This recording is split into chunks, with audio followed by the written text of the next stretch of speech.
Recording in progress. I'd like to welcome you to the Thursday, January 22nd, 2026 meeting of the Brookline School Committee. And we are going to get started with consent agenda.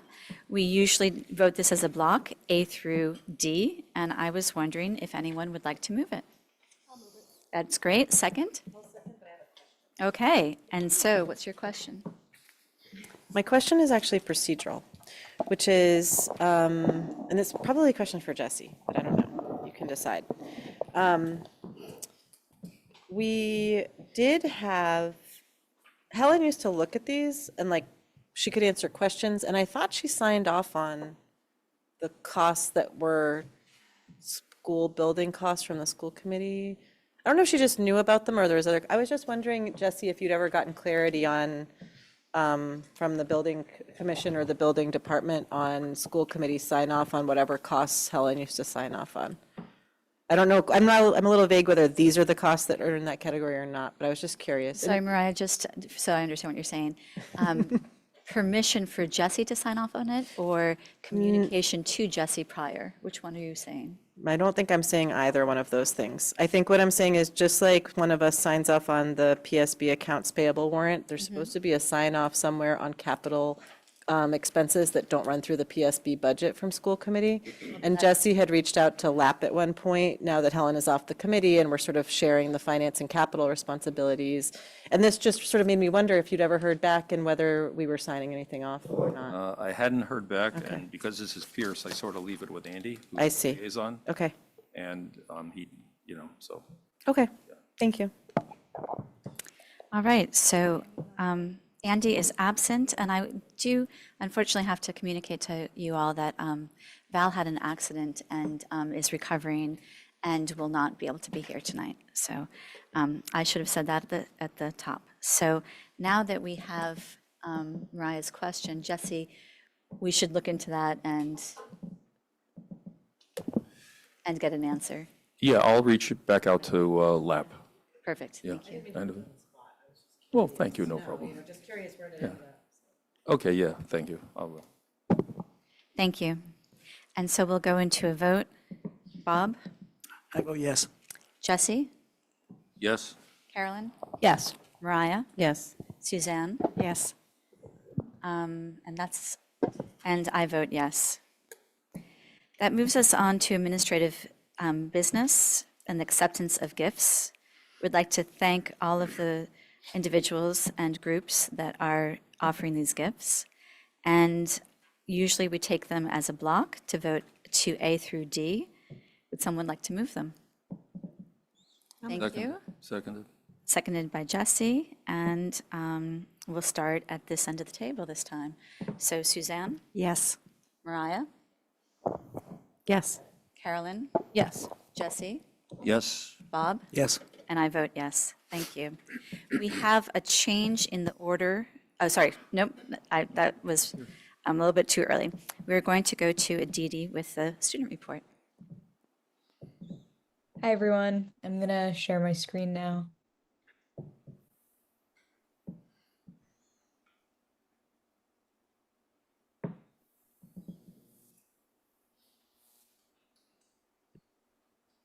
Okay, so this is the January report. First off, we had Martin Luther King Day this past Monday on the 19th, and there was no school that day. And then on Tuesday, we had our Martin Luther King Day full school assembly. So this is actually the first time we've had a full school assembly since before COVID. And what this meant was that we had all 2,000 students and 200 faculty all in the same room. And the programming on this day included a performance by the Brookline High School Orchestra, and we had a very talented student singer who sang a song as well. And then we had some addresses made by Mr. Meyer, followed by a speech from a guest lecturer who worked in community organizing and advocacy. So that was the programming for the Martin Luther King Day Assembly. And we haven't had an assembly like this since before COVID, where everyone in the whole school was in one room and we were in the Schlentz Gymnasium.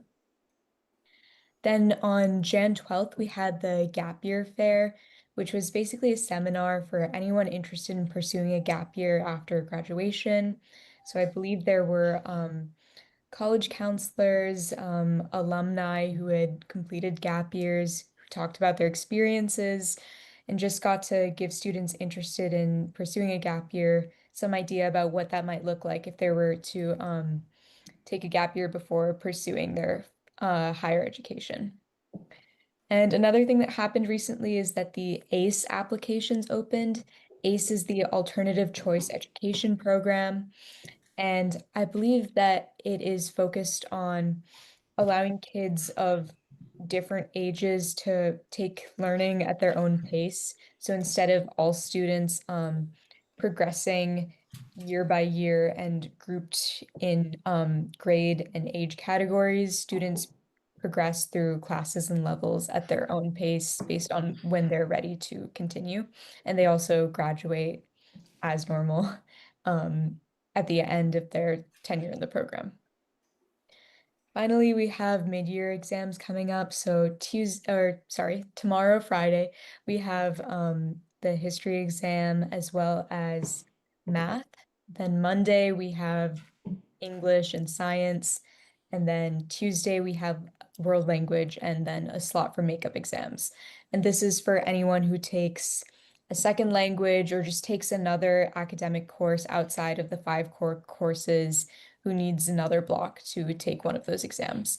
And this does happen to be weather dependent though, because I know we're getting some snow. So there's some talk about next week having to move exams around based on whether we have a snow day or not. And that's all I have for today. Thank you very much. Looking around for comments. It was very nice for us to see you. Thank you. We are going to take things a bit out of order. We're going to go to public comment next. And we are beginning with Maggie Caniff.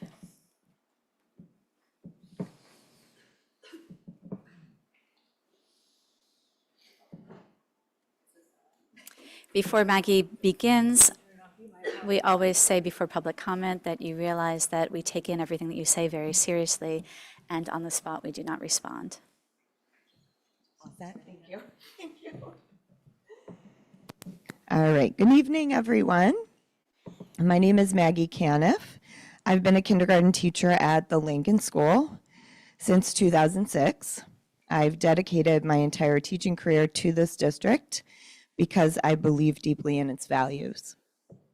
My son Matthew is a 6th grader at the Roland Hayes School, thriving in a district I love and trust. Since we don't reside in Brookline, we are part of the materials fee program. Over the past few years, the conversation around this program has shifted. Families like mine have increasingly been described as a revenue source, and more recently, as a burden. When I talk with Brookline residents and fellow parents, they are often shocked that we pay at all. Many were especially dismayed last year when families in this program were discussed as part of a plan to generate revenue. As one parent shared, I've been a parent in the Brookline Public Schools for 16 years, and I cannot overstate how invaluable the materials fee program is to our community. Having materials fee children in our schools has enriched our family's life immeasurably, both in and out of the classroom. I listened carefully to the most recent subcommittee meeting. While I heard acknowledgments that the program helps retain teachers, I was disheartened that not once were our children discussed, except in terms of their cost. So with apologies to my son, I'm going to brag about him for a moment. Matthew is kind, he's a peacemaker, he looks out for others. This year, a teacher emailed us to thank him for helping a classmate. His 2nd grade buddy once told him he was the best buddy he's ever had. He loves school, he respects his teachers, he cares deeply about his learning. And Matthew is not an exception. Families in the materials fee program are a community, and our children contribute positively to their classrooms, their schools, and this district. They're good friends, thoughtful classmates, and engaged learners. They're not a burden. I understand that your role requires careful attention to budgets and numbers, but I urge you to also consider the human beings behind those numbers, children and families who feel unseen and undervalued when the conversation centers only on cost. Finally, I would like to acknowledge the erosion of trust that comes from frequent leadership turnover and financial instability at the central office level. I hope we can rely on you as school committee members to serve as intermediaries to ensure that this program is seen not merely as a line item, but as a meaningful investment in students, educators, and the long-term strength of the public schools of Brookline. Thank you for your time. Thank you. Now to Matt Picard.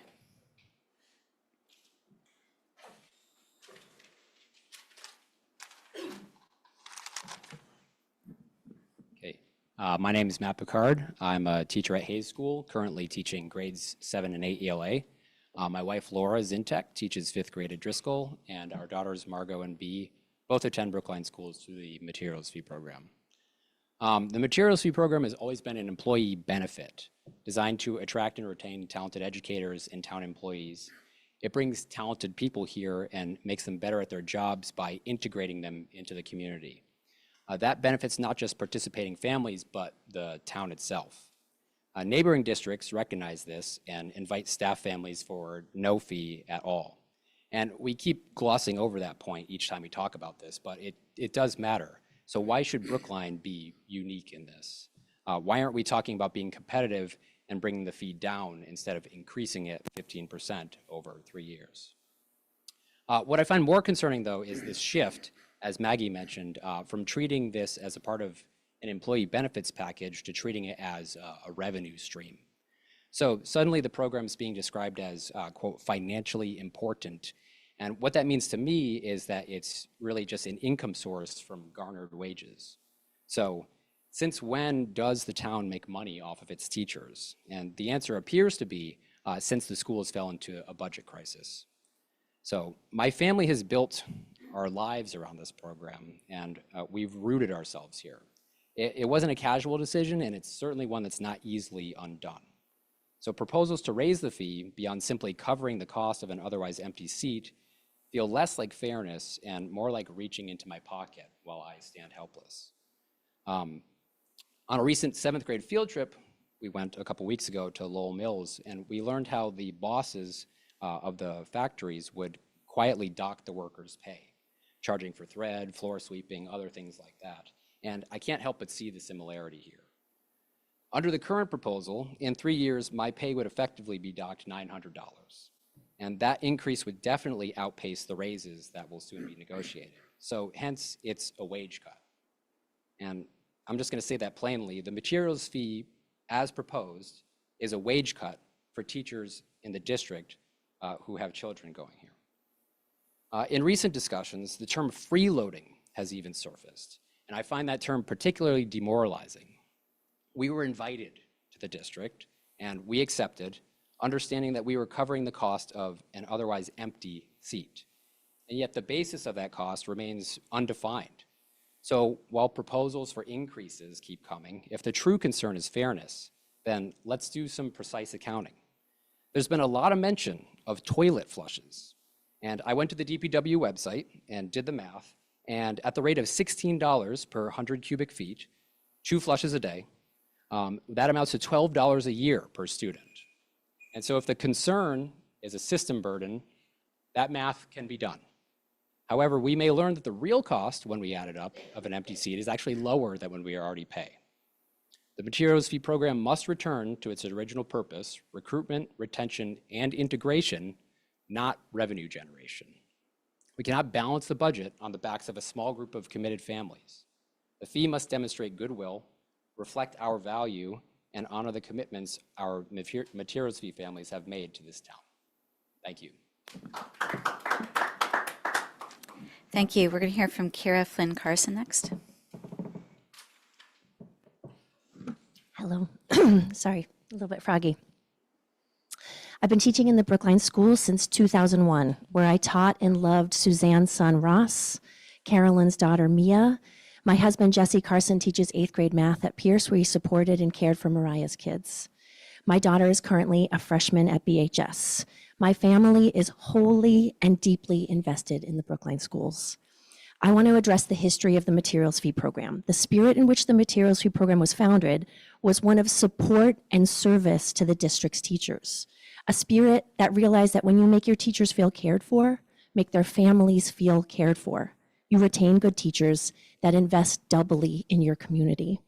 For 8 years, I served as the liaison for the materials fee program. The first superintendent I worked with was such a supporter of the materials fee program that he would contact me to mobilize participants to advocate for themselves when changes to the fee structure or threats to the program came up in school committee. Now, 6 superintendents later, the teachers in the materials fee program have been on a constant roller coaster for years, unsure as to whether their children would get a spot in the program, unsure of the fee structure, facing last year's superintendent's proposal to more than double the fee. It has been a rocky road.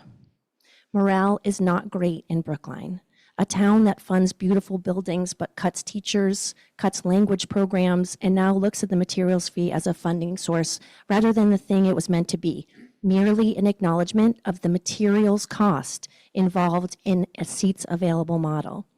As a reminder, no new staff are hired because of this program. Jesse Hefter was right to remind Mariah of that in last week's Finance Subcommittee meeting presentation. Teachers across the district have faced a revolving door of administrators. Teachers like me who have been here for over 25 years barely know anyone's name currently working on the 5th floor. This is a time to think about stabilizing your teaching force, to build a sense of care and support, to lure the best teachers to Brookline and to make them want to stay. At the January 14th Finance Subcommittee meeting, Mariah said materials fee are important to the overall PSB finances, which shows that she is thinking of this fee as a revenue stream. This is not the spirit in which the program was formed. While schools like Newton and Wellesley allow their teachers to attend schools with no fee, Mariah's language at last week's meeting looked at the increase from the perspective of what the teachers could or should bear. That is not the spirit in which the materials program was formed. Jesse Hefter rightly reminded her that there's no impact in terms of staffing. Mariah responded, it's materials. But her calculation is not a calculation of materials. I want to see that calculation. I want to see the list that calculates the paper, the markers, even the water use of one individual child. I know that the cost is far less than the current fee, and I would happily pay that cost. I would like to move the dial in the opposite direction. What if this program were free like Newton and Wellesley's? Those teachers do not have to spend their evenings watching subcommittee meetings in which a school committee member in earnest mentions the burden of how many times a child flushes a toilet. That's demoralizing. If you're not ready to go the free participation route or the actual materials route, I ask that the ongoing policy be that the fee goes up the exact % of the teacher's salary increase each year. That would mean teachers would know what to expect and not have to continually and anxiously fight for our families. Dr. Bob used to talk about moving our schools from good to great. I would like them to at least move back to being kind. Thank you. We're going to hear from Marika Alibai next.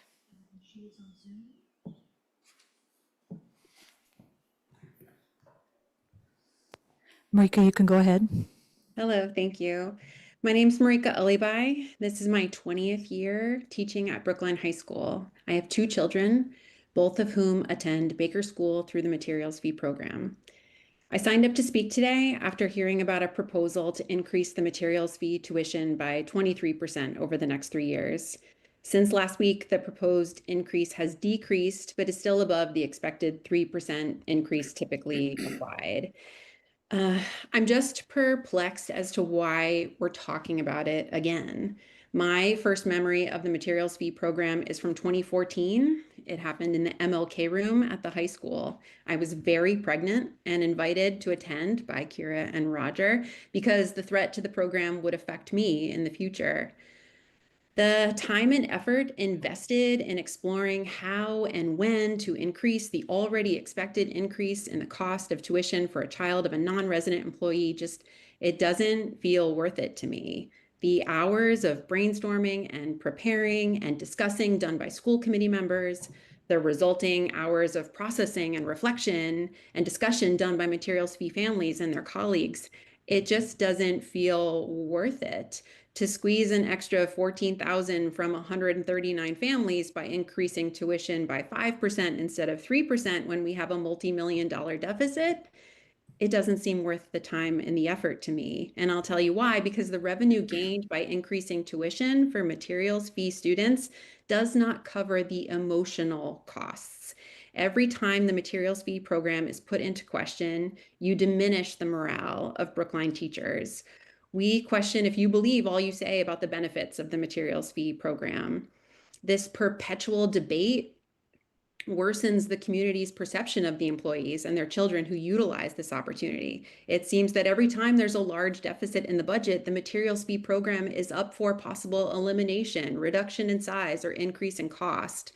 We're not the problem, nor are we the solution to the town's financial issues. Nearby communities like Newton and Wellesley that offer this benefit at no cost to the employees wouldn't do so if their children were really a financial burden. I want you to know that every time the materials fee program is up for discussion, interpretation, or negotiation, you're doing more harm than good. I've watched the finance subcommittee discussions about the proposal, and I understand the math. It's a convincing argument if you agree with the premise that we should pay a % of the district's per pupil expense determined by the non-salary fraction of the school's total expenditures. However, I disagree with the premise. I've been racking my brain trying to determine how much extra my children actually cost the district, and I can't even reach the current cost of their tuition, a fee that already grows at a faster rate than teacher salaries. My hope is that this is the last year in which any employee has to speak during public comment about the importance and value of the materials fee program. Thank you. Thank you. We're going to hear from Christina Tobey next. Really may have ran a few red lights.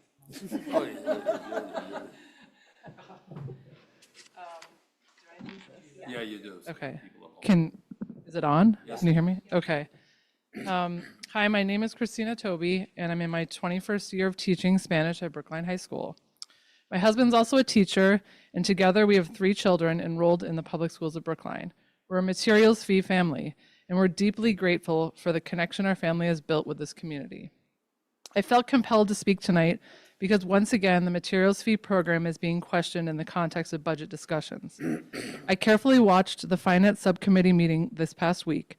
I heard repeatedly that this conversation is not about revenue, yet the discussion centered on percentage increases and projected revenue gains. After Mariah's detailed presentation, committee members expressed appreciation for having concrete numbers tied to proposed increases. Soon after, the language shifted to, quote, right-sizing the contribution materials fee families make, and to the idea that we're, quote, an educational system and we all need to contribute. I want to ask, how do we measure contribution? How do we quantify the contributions my family and I make that don't appear in spreadsheets or charts? Sorry, I'm getting emotional. Am I helping to, quote, right-size my contribution when I stay at school at 5 p.m. on Fridays because I don't need to rush home since my children are engaged with friends, a job at the teen center, and activities right here in Brookline? Am I contributing when I'm available before school because I drop my middle schoolers at the Fisher Hill bus stop at 7:30 every morning? What about when I rave about Brookline High School to community members, when I engage thoughtfully with parents and residents about our courses, language placement, and student supports? What about when I build relationships with students and families, not only in my classroom, but on the sidelines of my son's basketball games, at my daughter's track meets, or at my 6th graders' plays, all here in Brookline? These contributions matter. My children are thriving in this district. They're contributing to this community every single day, and so am I. But those contributions don't fit neatly into columns labeled salary, percentages, or projected revenue. I urge you to consider what is gained and what is lost when we frame this discussion narrowly. Please vote to keep the materials fee for families at 3%. Any increase will far outweigh the modest revenue gained, particularly when measured against staff morale, retention, and the strength of the community we are all working to sustain. Thank you for your time and consideration. Thank you. Alicia Poulin.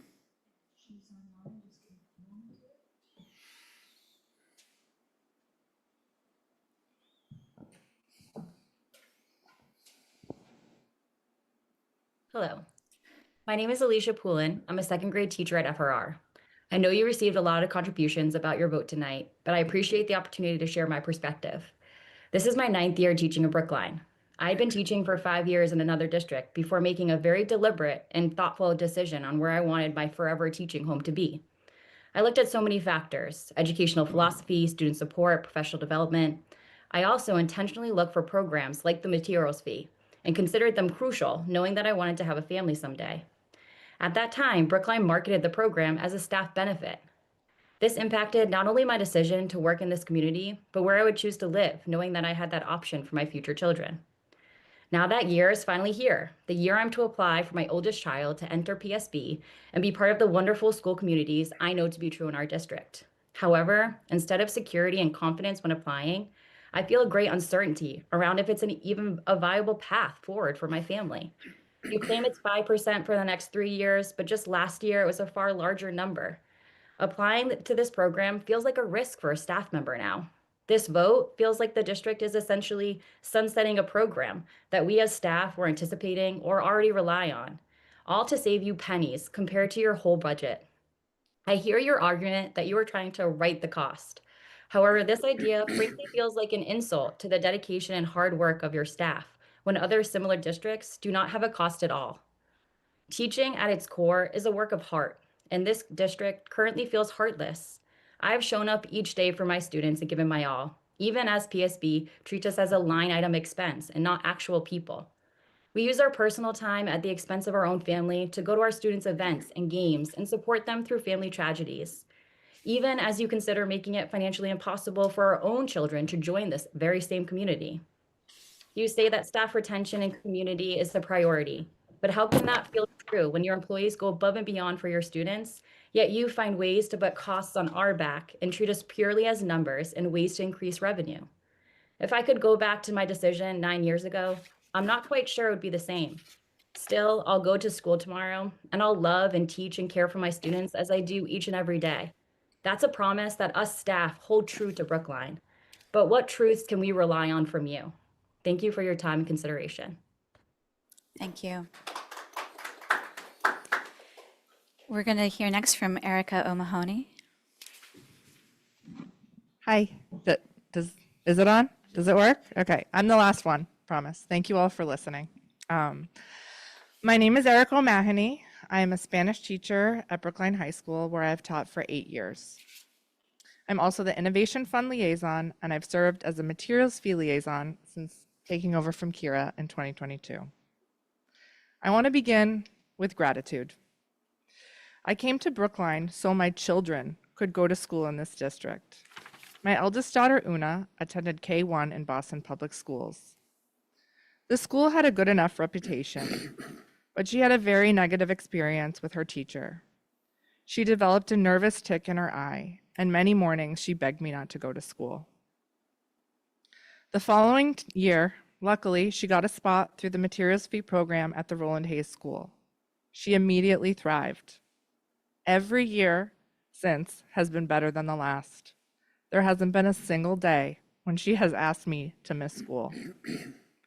My son Finn is just as happy here. This year, he ran for 4th grade student council under the slogan, "Finn for the win."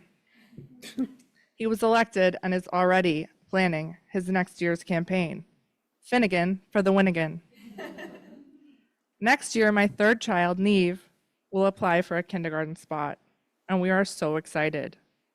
I recognize this is not something that every teacher in every district can say. Because of this program, I don't just work here. I feel like I belong here. And each year that goes by, I feel more connected, more invested, and more committed. Tonight, I'm going to ask you to vote against a 5% increase to the materials fee program. Predictability matters. Tying the materials fee to a percentage of average per pupil cost is unpredictable, and it removes families' abilities to plan. As a liaison, I field questions from teachers frequently. Can we stay? Can we afford to commit long term? Does Brookline still feel like a place where we can build a life? I used to be able to answer those questions with confidence. Yes, come here. I'm not sure I can anymore. As others have said, the revenue raised through repeated increase is small compared to the cost of ongoing uncertainty. Because this program is so personal, instability lands hard. It shows up as anxiety, discouragement, and erosion of trust. When Brookline's teachers feel respected and trusted, we will move mountains for our students and our schools. A 3% increase provides stability, protects morale, and sends a clear message that Brookline values educators and their families. Thank you so much for listening to all of us. Thank you.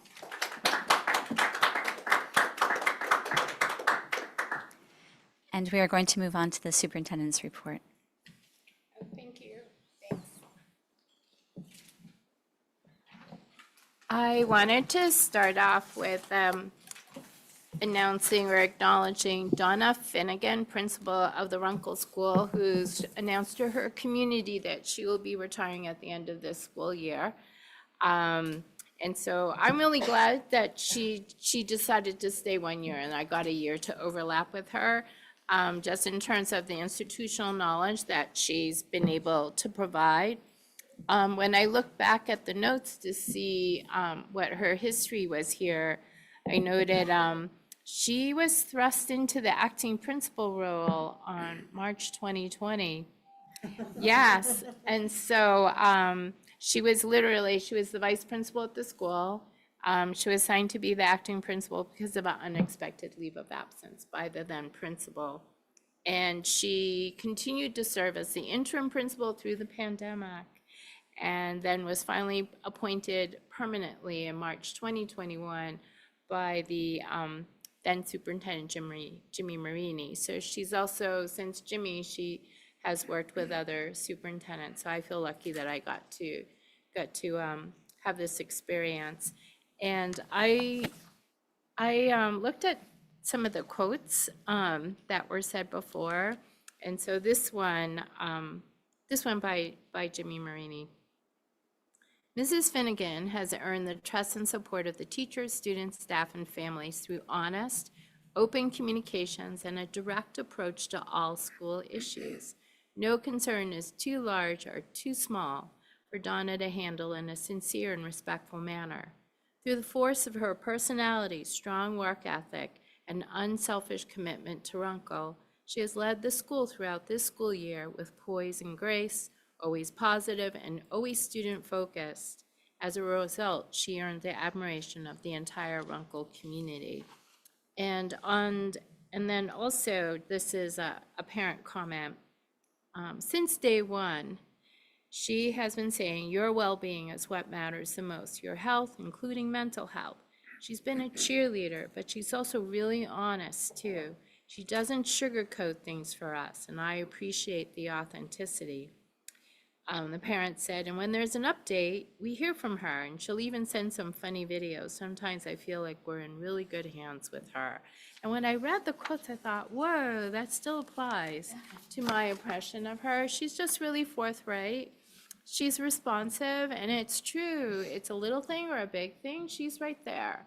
And she handles things with like confidence and positive energy in that way. And so I just a hearty congratulations to Donna on this decision. And I will have other time to say more about her, but just in this moment to really extend our gratitude for her tenure here in the Brookline Public Schools. So next week I will send out messaging about the process as we embark on the selection of a new principal. But in this moment, I just want to congratulate her. So And Thank you. if you would allow me to, I'd like to add in a little bit. I've worked for Donna before, and I think that everything that you said is absolutely true. And one of the things that we all enjoyed working for Donna was the relationship that she had with her teachers. And she had just as strong relationships with the students. You'd walk into her office and there'd be a half circle of students just standing there joking with her, having a good time. One of my favorite things about Donna is hearing her address a group of people, and really she was able to motivate us with just a clear way of thinking through things. And I very much appreciated that. So thanks for letting me chime in too. Nope, it's great. So that I don't know if anyone else. So the second thing I wanted to mention is in the fall, in September, we were notified that that our MTRS files were to be audited, and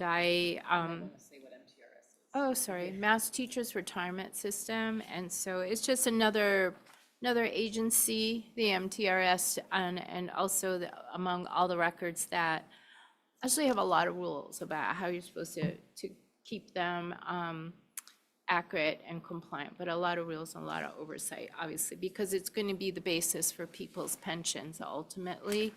And so I was notified on January 21st that that the review had been complete. And in their words, they said, we've completed our employee census data testing, and I'm happy to report no identified exceptions for Brookline or any other employer selected for testing. I did ask if we would get a more formal letter, and so this is it. So we'll file that we'll file it into our files, and so I just wanted to let you know about that. I just, in the busyness of everything that we're doing, I just want to thank the PTO at Brookline High School and the PTO at Hayes for welcoming me since we last met to their meetings. And I have appreciated the attendance of the parents and also the questions that they have to ask. And I've just really thoroughly enjoyed being able to meet them and also being in the schools. So that's my report for the evening. Thank you. Jesse? I had a question. Is there any relationship with the MTRS filing and anything that the CLA audit asked us to do? Was it any condition of the audit that we send this in and anything, or they're orthogonal? No, it was just random. Okay. You know, and so just like our district curriculum review, it's just random. Okay. The IDA grant, just random. But interestingly, the audit firm is CLA.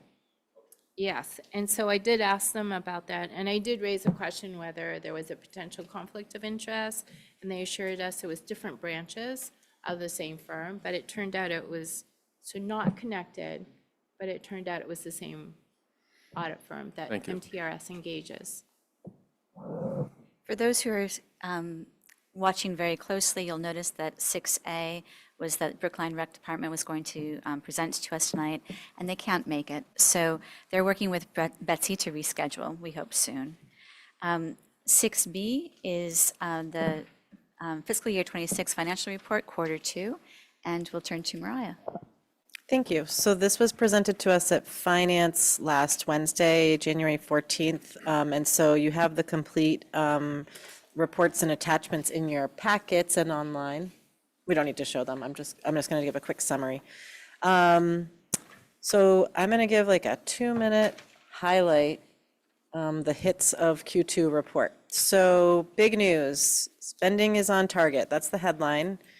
And there's lots of great other things to come. So of the $142.7 million budget, there is still $3.5 million, which is just under 2.5% unencumbered, which is excellent. Great and on target for everything. The salary lines are underspent by $787,000 due to careful stewardship of salary by all of the hiring managers, as well as some positions, not much going on unfilled, principally due to careful hiring. So that is wonderful.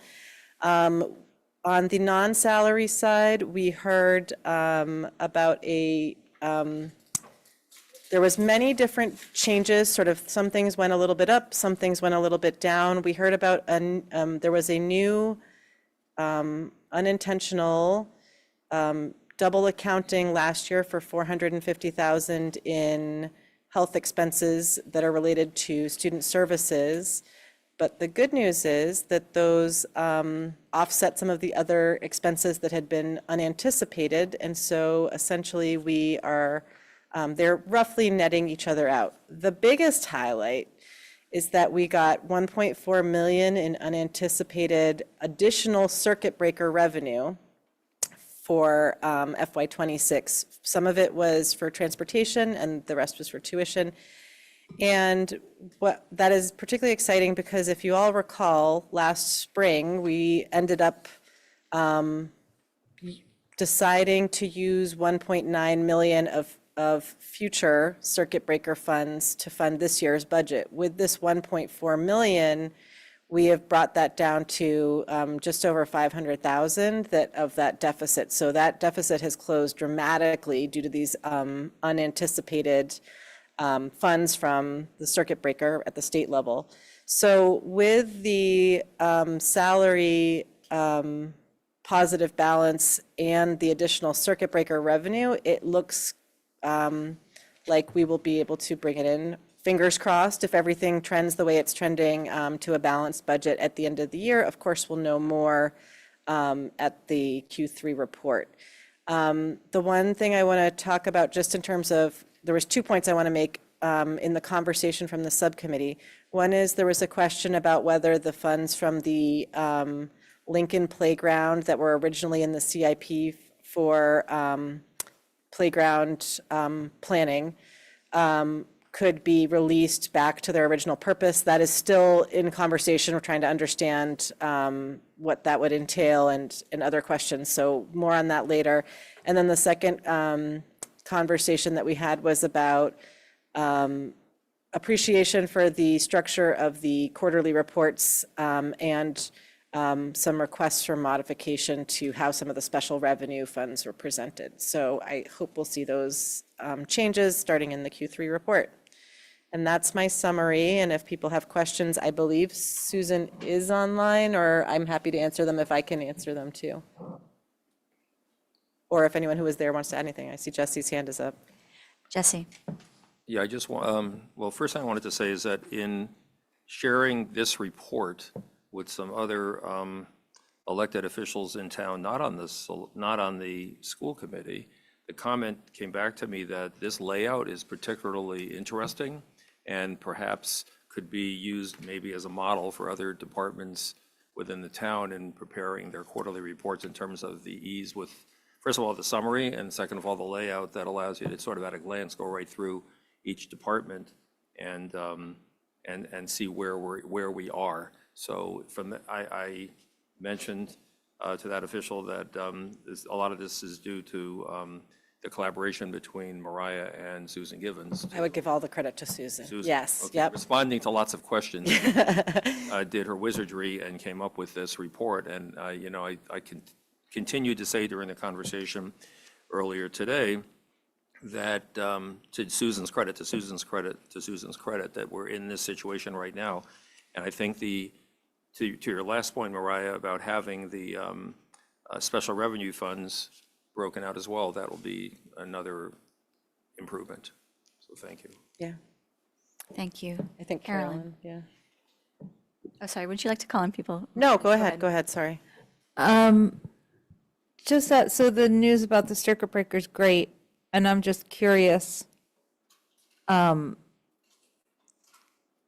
numbers change, that's just sort of like legislative decision-making? How does it come to be? At the time the budget is built, it's based on the assumptions we have to date.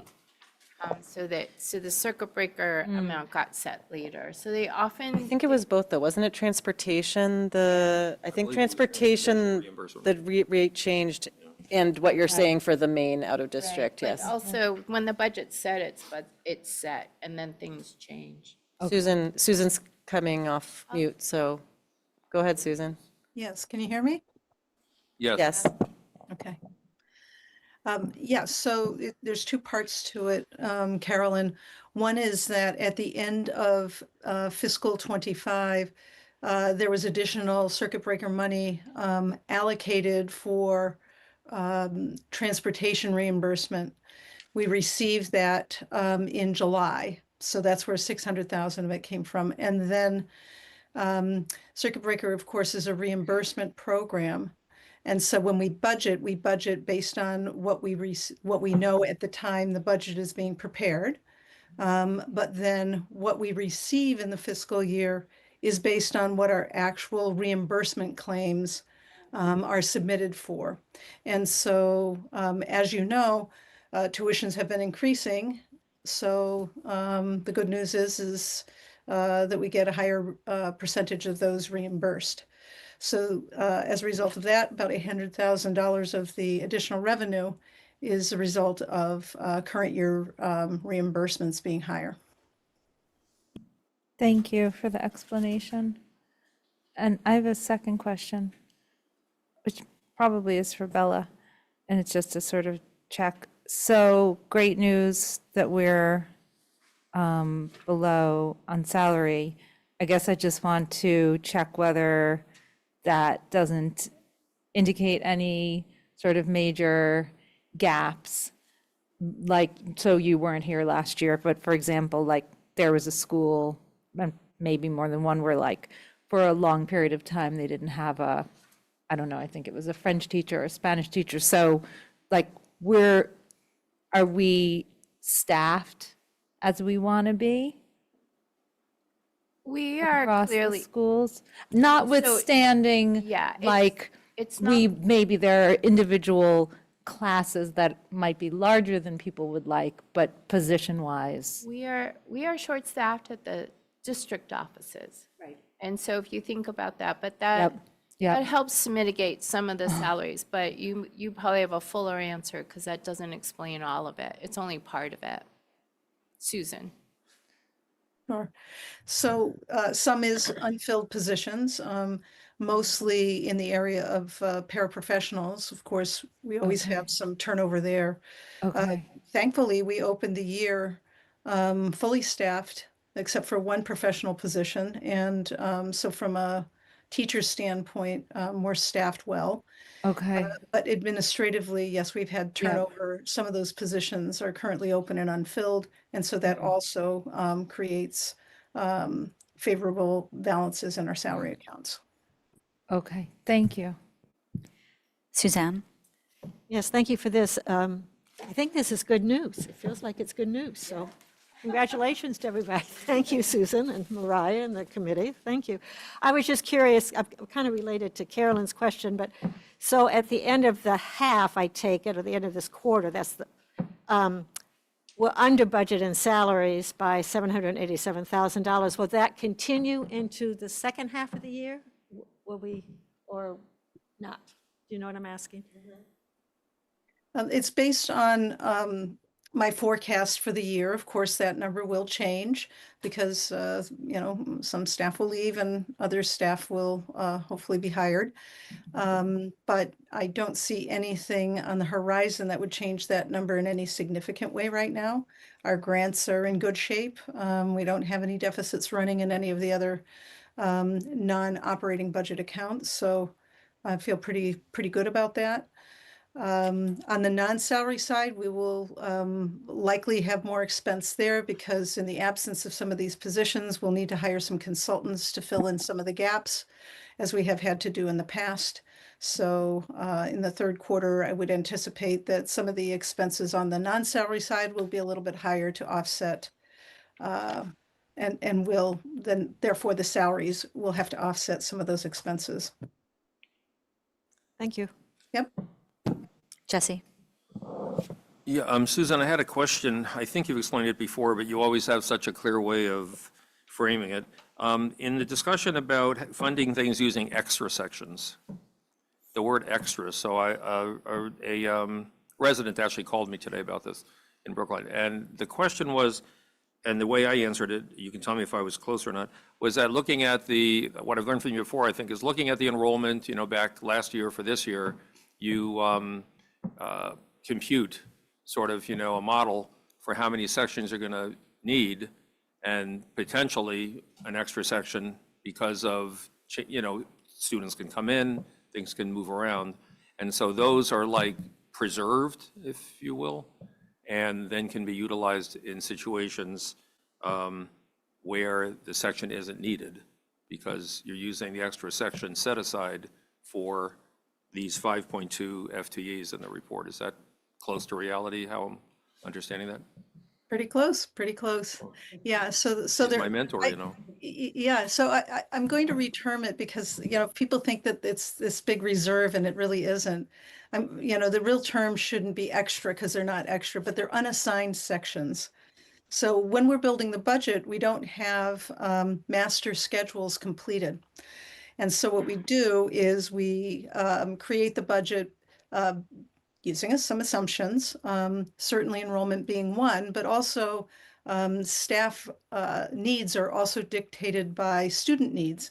And when we're budgeting at this time of year, which is January, for an implementation in September, we can't nail down with granular level detail exactly how those sections will need to be assigned. So they're really just unassigned sections that we're holding. And right now, we only have one unassigned section left. So we budget as closely as we can during the budgetary process. And then in practice, we need to be able to address the student needs that arise between the time that we develop the budget, the master schedules are created, and the students arrive in September. And Susan, my understanding, just correct me if I'm wrong, is that so one professional FTE might cover two paras. Correct. So it's also, and so that can actually Yeah. change quite a bit as the year progresses. I like the substitute word, unassigned. I think it's clearer, and it doesn't leave people with the, maybe with a sense that we somehow like place away somewhere in the closet extras, so that if we need it, we can just pull them out. Unassigned's different because there's a plan, we just aren't ready to assign them yet, but we know we're going to, kind of a thing. As the year goes by, that proves to your point that, there's only one left now at this point in the year, so. Thank you. I would just add too that this has been a longstanding practice in Brookline. And then a couple of years ago, as one of the budget cutting exercises, this pool of funds to be able to, this reserve pool to be able to, as you say, assign people as we need them, we didn't have it. And it was quite a problem during the year when we needed to be able to do some of this work. So the budget guidelines added back in a plan a couple of years ago to make a multi-year plan to return this, and Susan has done so. So we've worked to build up this number again to provide the flexibility to the district to be able to place staff as needed during the actual year, and we'll say after the budget's finalized, without incurring a deficit. So it's a great way to balance those needs. It's a little bit off topic, but how many unassigned positions do we anticipate holding for school next year? I'm carrying the same number next year as I carried this year. Thank you. Is that a transition to our next? Carolyn has her hand Oh, up. okay. But, Carolyn. Sorry, and this one's for you, Mariah. Can you say a little bit more? You mentioned something about potentially changing the decision that we made about not spending, I think it was 900 something on Lincoln Playground. Can you just explain a Yeah, little so more? it's not really us. I will say that there was for this year, there was a item in the CIP to, I'm not going to get the word, is it to like plan the Lincoln Playground? I don't remember. There was some word that it was the preparation for the Lincoln Playground to be redone. And so like there's usually that I think it's a feasibility study, right? And it was, and so those funds were what were held aside rather than putting them directly into the PSB budget. It was held to see, would we need it? And so, we have to see whether, if we don't need them, is there a way to return them for their, like, just sort of release them back to their original purpose to hopefully keep that project roughly on time, or to see where that's at. And so we need to close the loop on that. And I might be able to speak more to that when we talk about the FY27 budget update. Okay. Okay, so hold the thought. Okay, I'll try. Well, I'll remember. Okay. Okay. Could I? Okay. I wanted to thank Susan for the work that she's done on this. And I think it's okay to note that Susan's been working remotely as much as she can. She is on medical leave technically from 12:22 all the way to 1:30. So we will not be able to have Susan in or working fully until that date. And so she's already signaled that she's likely not going to be able to stay once we get through these financial reports on just as long as she can. So in the meeting, yes, just in the meeting. And but I just want to appreciate too, like how she's been doing that. And I know today was a very long day. And so just so she's not, so we're all kind of pitching in to do the different parts. And there's just some parts that only Susan can do. And so we're really trying to protect her capacity to be able to do this work. I also want to say this is the earliest I've ever seen a second quarter report done. So I'm a little worried she's setting a very high standard. But I also know that Susan's putting an extra effort because we actually we're in a difficult time right now where we're trying to figure out planning for FY27. So I know she's making a special effort to get this clarity out to us as soon as possible, but I don't know that this is a very early date to get a second quarter report, keeping in mind it only ended on 12/31. So I just thank you for that. It's really remarkable. It's a great report. And might be an unsustainable effort in the years to come, but we needed it right this time. So thank you. Well, I was going to add that with her expertise in process, she could help automate it so that the third quarter report comes out around the 20th of the following month too. Who knows? I don't know. She likes process, so we'll look forward to that. Thank you. Mariah, did you want to close out that section? I think we're done. Okay. Can I just want to say, I'm wishing you well, Susan, and we miss you here in the room. Thank you. I miss you too. Appreciate all the support. I also just want to say that it's a team effort. I always say budgeting and finance are a team sport. And so we have some good people that are working really hard. We're very understaffed. And each and every day they come in with a great attitude. And if it wasn't for them, we wouldn't be able to do the work that we're doing. So I want to give a shout out to Deb McDonald and her payroll staff, as well as Donna Chisholm and Z Perry, who have been stepping up and leaning in to help us get over the hurdle on some of these things. We're very thankful to you and very thankful to them. Thank you. We are going to move on to the update on the superintendent's fiscal year 27 initial budget request. I think Susan, are you going through the lines and then maybe I'll just jump in the end? Yeah, sure. Happy to. Okay. So just before we begin, this is a different document than you received in December. I gave you both documents because I want to point something out that's very important. In December, what you received is 3 years of actual, the current year budget, and 27, 28, and 29 were estimates. What you have before you tonight is the 27 budget. Okay, so those numbers are going to look different because I was estimating before, and tonight I'm giving you what our budget numbers actually are. So the detail of this will be presented in the traditional manner with, enrollment information and staffing FTE analysis and narratives and all of that in a couple of short weeks. So I'm not prepared to answer every detailed question about the budget. That would be a little premature. There's many more conversations that need to be had, but these are the numbers. And so on the salary, that means that all of the staff that have submitted for lane movement have been added.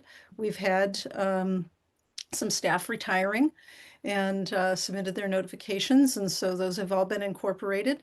We've set aside money in the budget for contract settlements, people on leave of absence that are coming back, all those salary adjustments, my rate of those have all been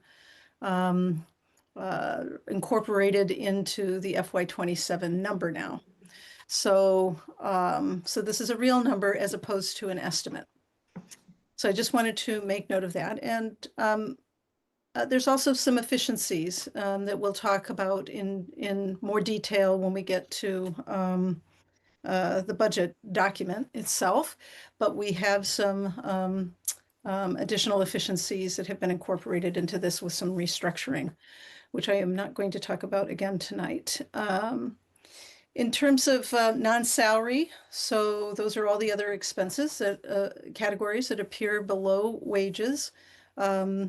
You'll see, and I can't see Betsy's little one, but I have it up on my screen. So one of the things I want to call out a few things so it's not, so you don't have to ask me the question on the things that I think are obvious. When we're looking at education, training, and conferences, you know that we cut pretty significantly into these accounts to close the budget gap this year. So in the budget, we only had about $79,000 in the FY26 budget. But you also know from looking at the quarterly report that we're running over about 57,000 because we cut just too deep. There's some training that has to occur, and there's some memberships that we needed to fund. And so we're running over budget in 26. So in 27, there's some course correction there, but there's also some expenses that as I go through the FY27 budget as a whole and all funds, you'll notice that we are not going to anticipate any money for Title II, III, and IV for the upcoming year. So as we've put together the FY27 budget, we've had to look and say, programming that is funded off of those grants, do some of those need to now come online? So for example, we fund some of our mentors, mentor stipends and such, and our mentor program for new teachers out of the title grants. Without the title grants, then we need to now fund those out of the operating budget because those are required supports that we have to provide for staff. So that's an example. So really what the education, training, and conference line is for 27 is restoration. And then some additional resources there because other funding sources are drying up on us. The furniture, fixture, and equipment, we mentioned this. I mentioned this at the last meeting that FF&E was funded through the CIP program in the town for I don't know how long, but as long as I've been here and before that as well. And there has been kind of a sea change in philosophy. And I was informed that CIP funds will no longer be used to fund FF&E, that the town is moving to incorporating those expenses into operating budgets. So we've had to add those expenses in, and you'll see more information about exactly what the 75,000 is for when we deliver the full budget document in a couple of weeks.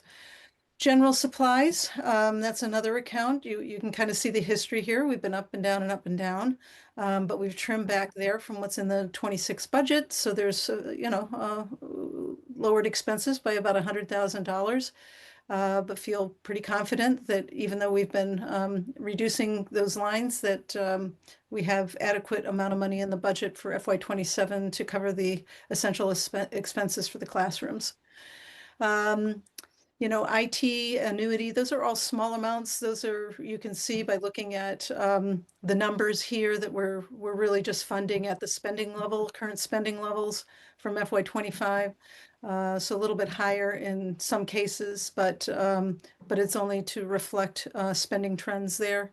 Lease, on the lease, we of course cut back on our leases and postpone payments and buying and renewing some leases in 26.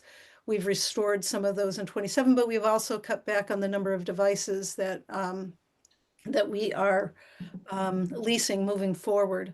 And that's based on enrollment projections that are provided to the IT department as well as declining staff, overall staff. So those have been right-sized. There still is some opportunity for that to go down a little bit more. I'm working with Fung now to refine the numbers in other ways. So there might be a potential for that to go down a little bit throughout our budget process, but right now I feel really good about that number. Legal services, you can see, you know, this is really kind of an average spend number.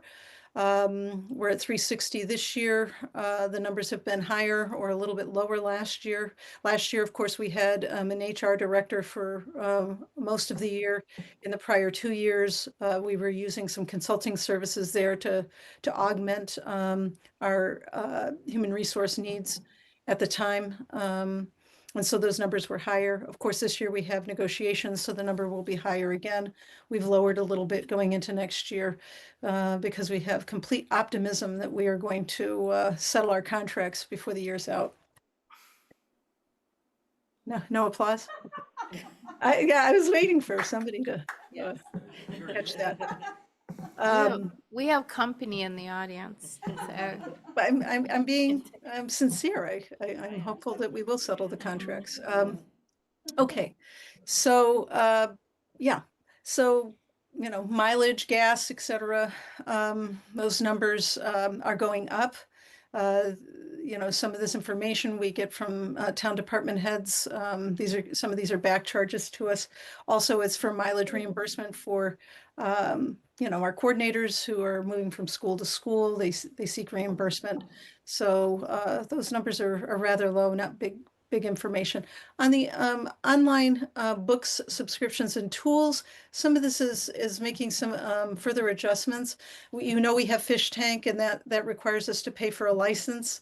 We have the renewal of our math curriculum, and that's primarily sitting in this online tool, online book subscription and tool line. You know, that's kind of hitting us after having not been in our budget for a couple of years. It was paid up front, and now it's time to kind of renew that subscription. So that's the reason why that one is going up. Claims and settlements, you know, it kind of is what it is. All but 30,000 of that is really on the OSS side of the operations, and so those numbers are going down. A lot of good work being done in that office, and the decrease here is reflective of that work. Out of district tuition, this line is going to look wonky, and it's going to because of what Mariah mentioned earlier, which is using the circuit breaker fund to pay for some expenses that we previously paid for out of the operating budget, and we had to move those off of the operating budget in order to be in a balanced budget scenario for this year.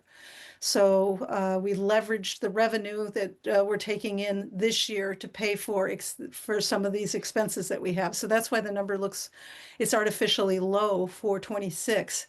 In 27, we're bringing that full body of expense back onto the operating budget. And so that's why you see the increase there. And then what you see in 28 is the number going down. And the reason for that is because we will recoup and be back on cycle with our revenue, receiving revenue in 1 year, applying it into the next year. So it'll take us a couple of years to kind of recover from using those funds for this year, because by using it, we didn't have revenue for next year. And we also had the expense that we had to bear in the current year. So it'll just take us 2 years to kind of get back to an even keel on that. But huge progress by getting that $1.4 million. That's a blessing for sure. Professional and technical services, this is where you see some of the double counting that we talked about in the earlier report. There's no double counting, and the copiers are in, so that's all good news. And so that number's gone down a tad. Purchased equipment's level funded. And then again, similar numbers, slight adjustments here from the budget. Moving forward, some of this is money that sits in this line. The town had requested starting last year that we account for financial assistance out of the student activities and field trip line. So that's why you see in the prior years the number is smaller. It was accounted for in different account lines than it was starting in FY25. 26, we had the 201,000, and then moving forward, we've kind of course corrected a bit lower on that moving forward. It's also for transportation and other field trips. It's not just exclusively for the financial assistance, but that's what's causing the numbers to look a little odd there. Tuition or textbooks and printed materials, again, going down. It's not going down. The reason why it's going down is because more and more we're getting online subscriptions and books, and so there's shifting between those two lines. But this is based, and we also made some cuts this year in the current year, as you know. And we also funded in the current year some additional textbooks for our literacy program. So that's reflective of what coordinators requested in the FY27 budget cycle. And then transportation, again, number looks a little odd here. What we're realizing in the 27 budget is kind of trying to fully fund and capture all of the transportation expense for our out-of-district students. We also cut 2 of the elementary buses this year to try to find efficiencies there. But we had more students at the Lawrence School riding, and so we had to add a shuttle there. We're carrying the shuttle in the FY27 budget as well. So all of those expenses are causing the FY27 budget to be a bit higher than we had hoped. We'd hoped we had captured most of it in 26, but we hadn't caught it all. So FY27 is reflective of the McKinney-Vento increases that we talked about in the quarterly report. It's reflective of the Lawrence shuttle, as well as standard increases in our transportation contracts. So that is a snapshot of what our 27 budget is shaping up to look like. The really good news here is the bottom line, right? The bottom line is down. We're under a 6% increase, and hopefully we will get a little bit of revenue from the town, and that'll bring that down further. Another thing I want to point out too is when you're looking in the out years. So this year is higher because, again, we're trying to capture that structural deficit and fund that. And once the expense is funded, when you look out into the other years, so if it's funded fully in 27, then we don't have to do any adjusting in 28. It's just purely moving expenses forward using the metrics and assumptions that I put together for the forecast. So moderate increases, I would say, in general, on the school side in the future, if we can get this structural deficit funded properly in FY27. So that is my synopsis for you. All right, great. Thank you, Susan. If you will all bear with me, I'm going to do a bit more analysis and context now that Susan's gone down the line by line. And also Susan will still be here to help fill in as needed. This is a very solid projection at this point. And if you just look across FY25, FY26, FY27, look at those lines, and you can see that our budget drivers, our budget driver is going to be wages, and somewhat in the adjustment to the tuition, the out-of-district tuition line, and also our settlement. So we're working on the latter two, but if you look at all the other lines, we're correcting between FY27 and FY25, like we're really tightening up, they are either pretty close to the FY25 value, or they may be even less. So an exception is the FF&E, which Susan has explained. We've received a new $75,000 incursion in that line. So when you look at the budget, where are the drivers and what can we do?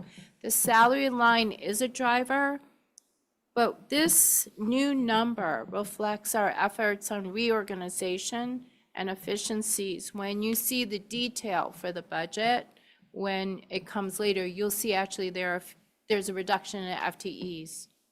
All right, so the salary line is still a driver, but it's fewer FTEs that are reflected here. The other thing I wanted to bring your attention to is our first projection that Susan offered on November 13th. We were looking at 12.85 million as the increase, so we're at 8.47 right now.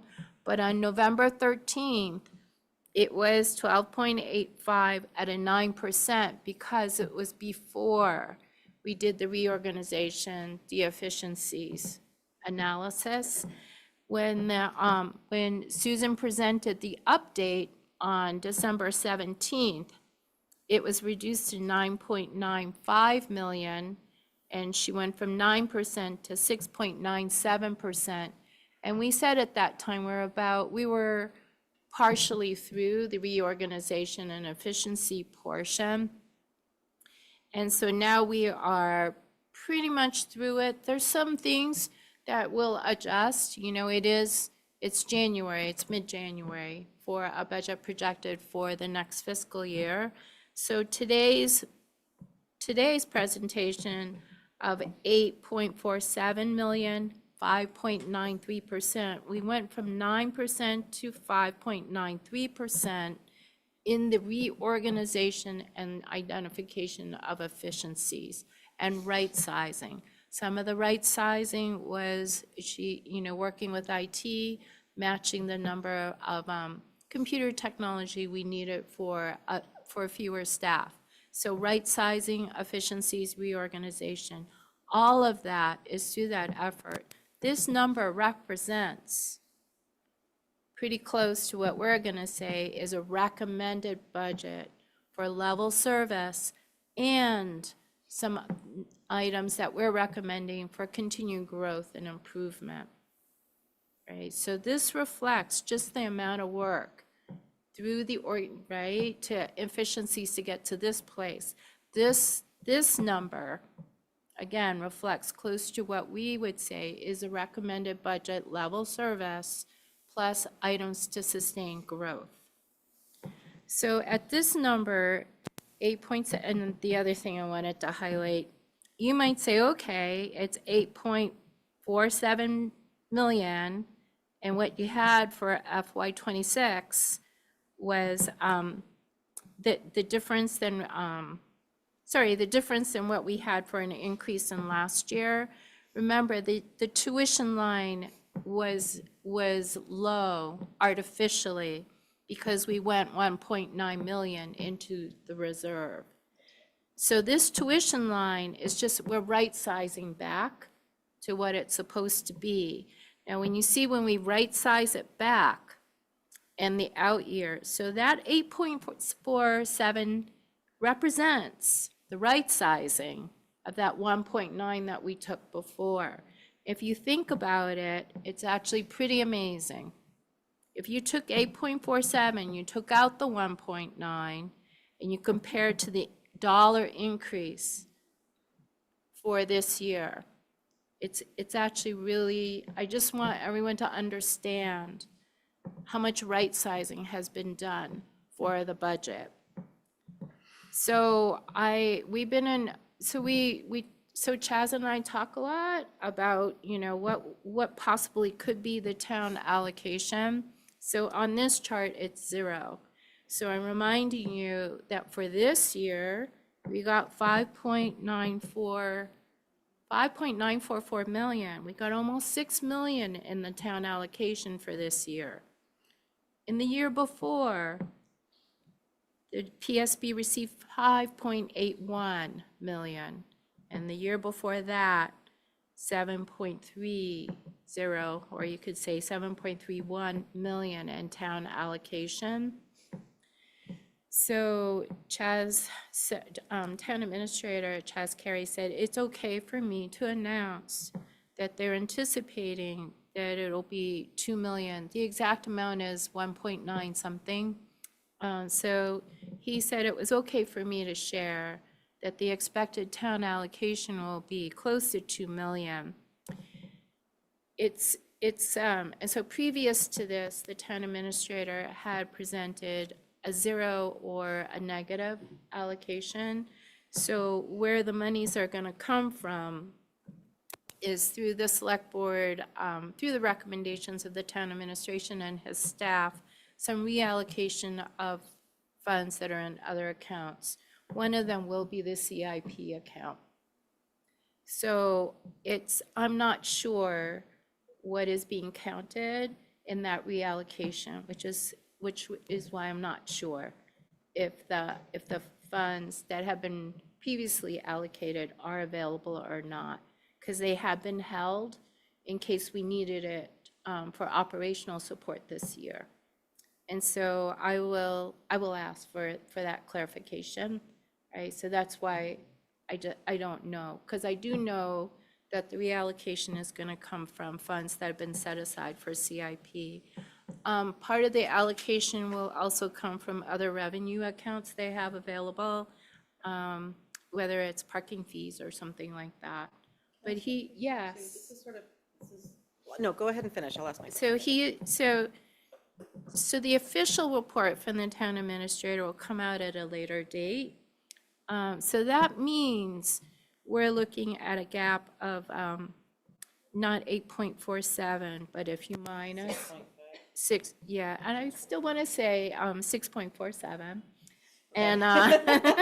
And but also keep in mind that the town's capacity, it's been on, I averaged the last 3 years and the average was 6.35 million. So it's been 6 million. So 2 million I am grateful for, much better than 0 or a negative number.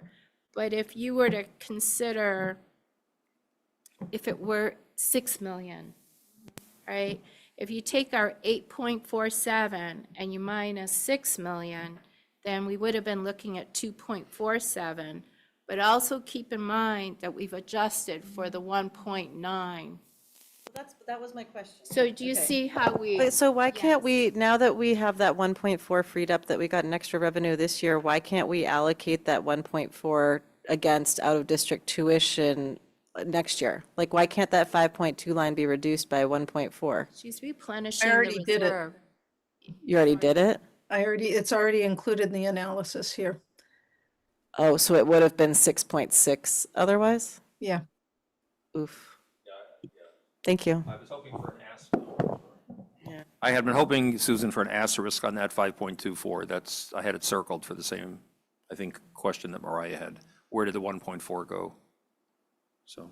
But we do see it recovering in the out years, even better.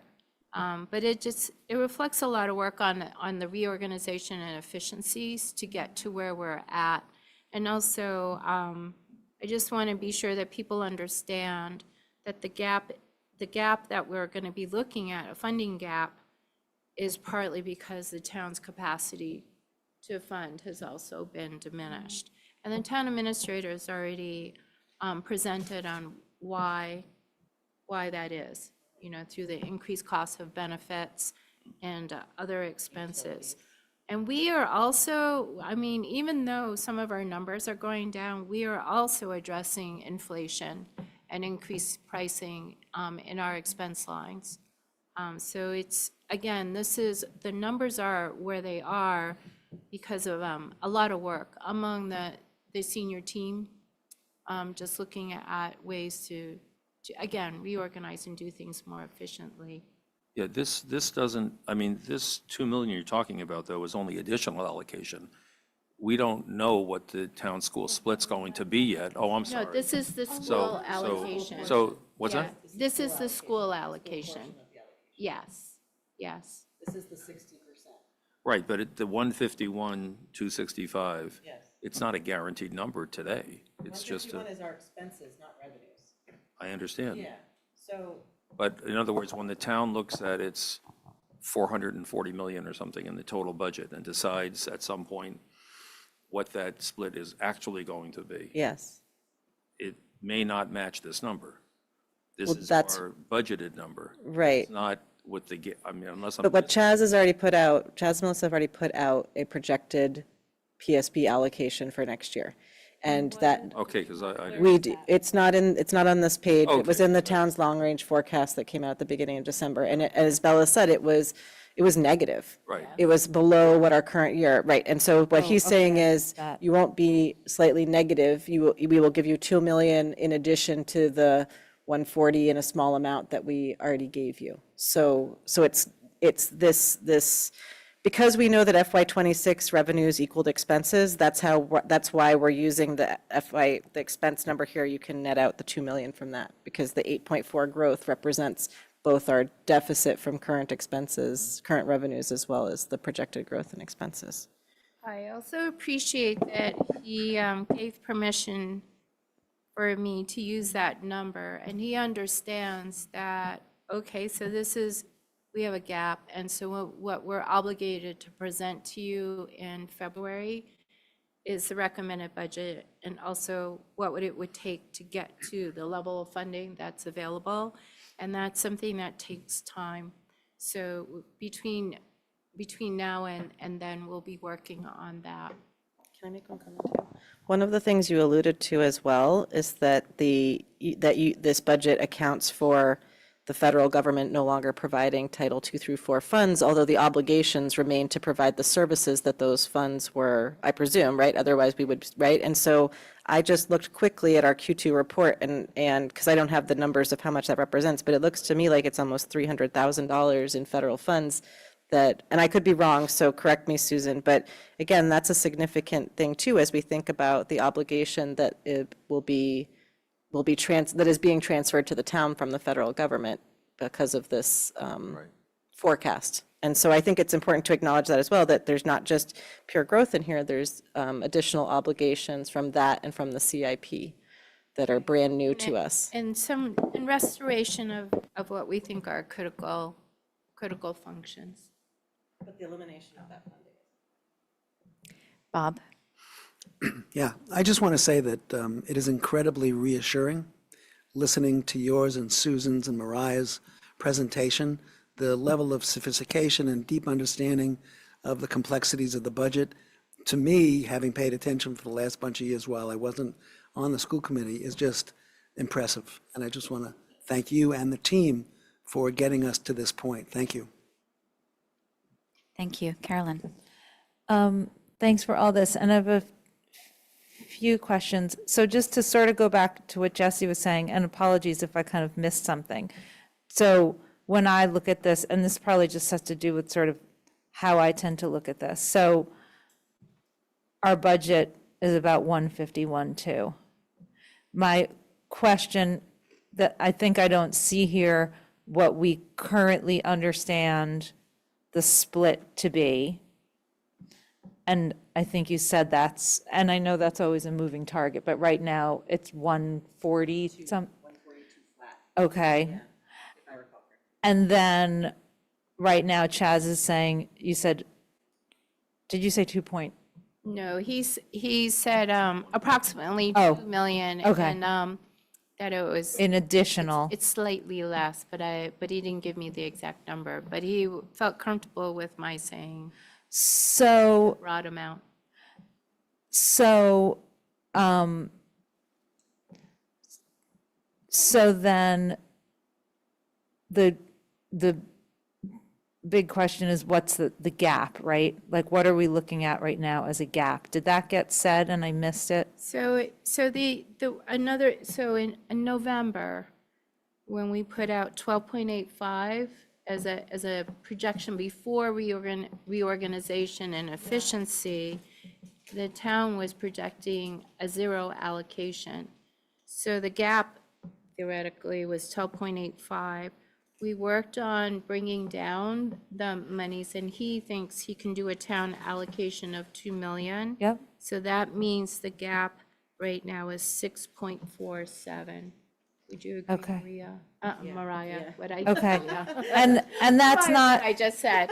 So that, so yes. okay, and that's not Susan, on yeah. here and I'm missing it.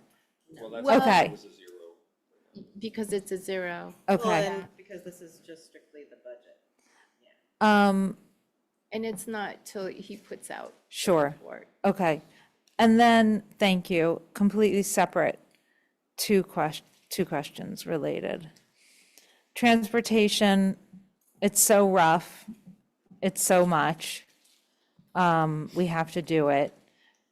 And I guess I just feel like I have to say this question obvious, even though the answer is probably obvious, like, we've scoured the earth for possible ways to, like, is there any kind of assistance on transportation?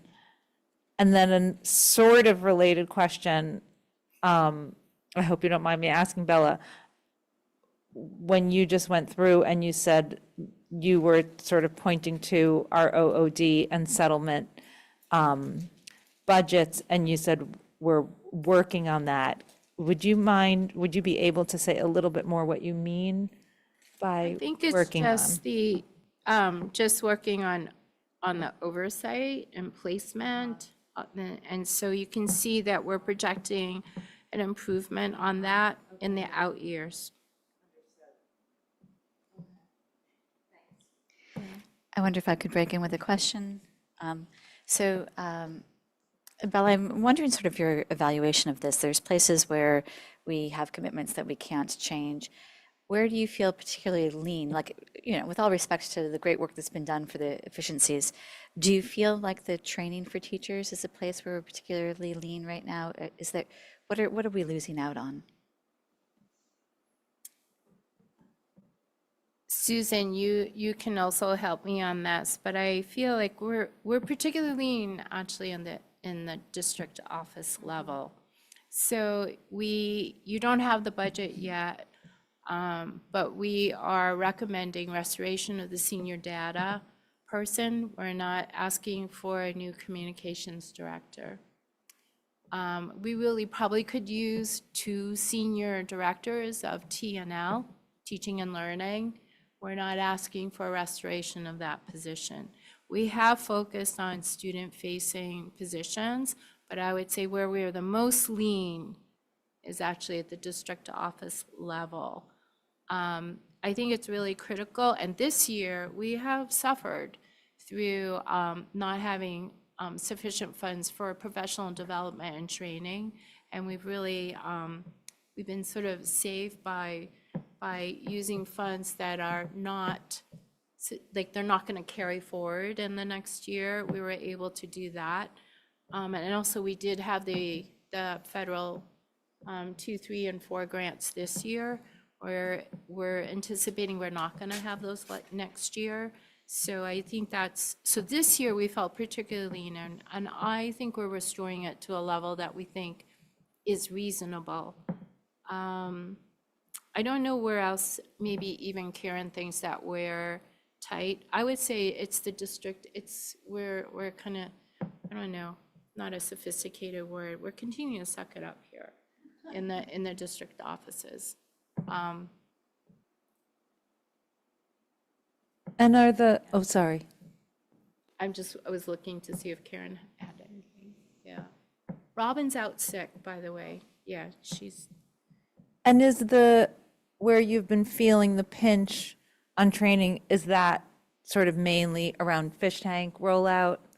No, not. I know that's not district office, but No, not fish tank rollout, because the school committee protected that. oh, right. It's the one area you protected. But Yeah. there's all sorts of other training Yeah, across the other curriculum areas, but also just the mandated training. A lot of training to support our delivery of intervention services, whether it's for special education or general intervention. That's where we're really feeling that. And actually more can be done around supervision and evaluation. There's just a lot of just basics training across the board. In fact, when I look at documents from prior school committees, I see a lot more mention of PD as being a real area that they wanted to make sure to preserve. And I feel like that is the era that we're in right now, is that we, as a school committee, haven't communicated to you to preserve that as much as other prior ones have. So that's just been an observation that I've seen. And so again, the things we saw to restore, we feel strongly are critical things that need to be restored. There's some other things that would be nice to restore, and we're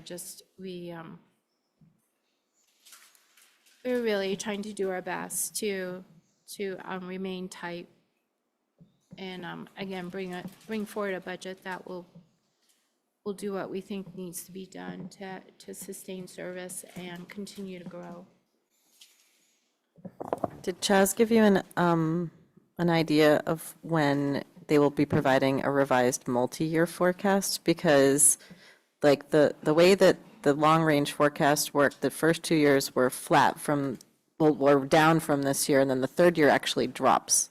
So I would like to understand if it's not just a 1-year question, but the 3-year question, and whether the 2 million is retained, whether it goes up in out years, like what is it, whether it's better in the out years. I would just love to know if he gave you more info. I didn't see a draft multi-year report.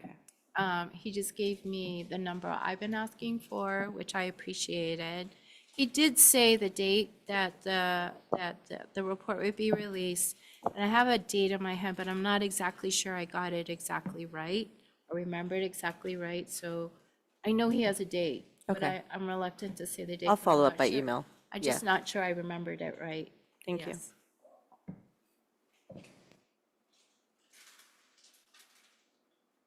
I don't know if we're going to move on. Okay, thank you. Thank you.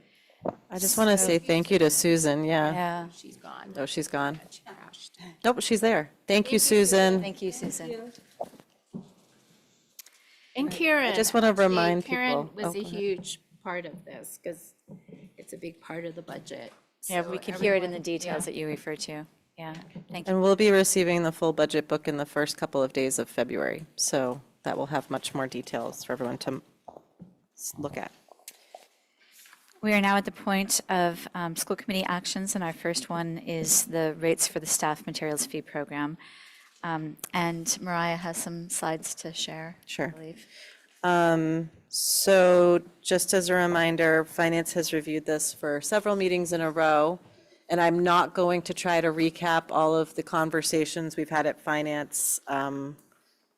And what I'm going to do is there's a couple of new slides, and well, one new slide and 2 of the old slides. So if you don't mind, Betsy. So this slide talks about some of the, thank you, so it talks about some of the considerations that need to guide our work. And I think you'll actually hear a lot of commonality with some of the public comment from earlier. And a lot of this builds on the time that we've spent talking with materials fee liaisons and understanding what's going on. So I'll just highlight transparency and predictability, equity, impact, recruitment and retention, and aligned interests. And you all can see what's written on the slide. So I won't read it to you, but you can see some of this. Now, the next slide I prepared.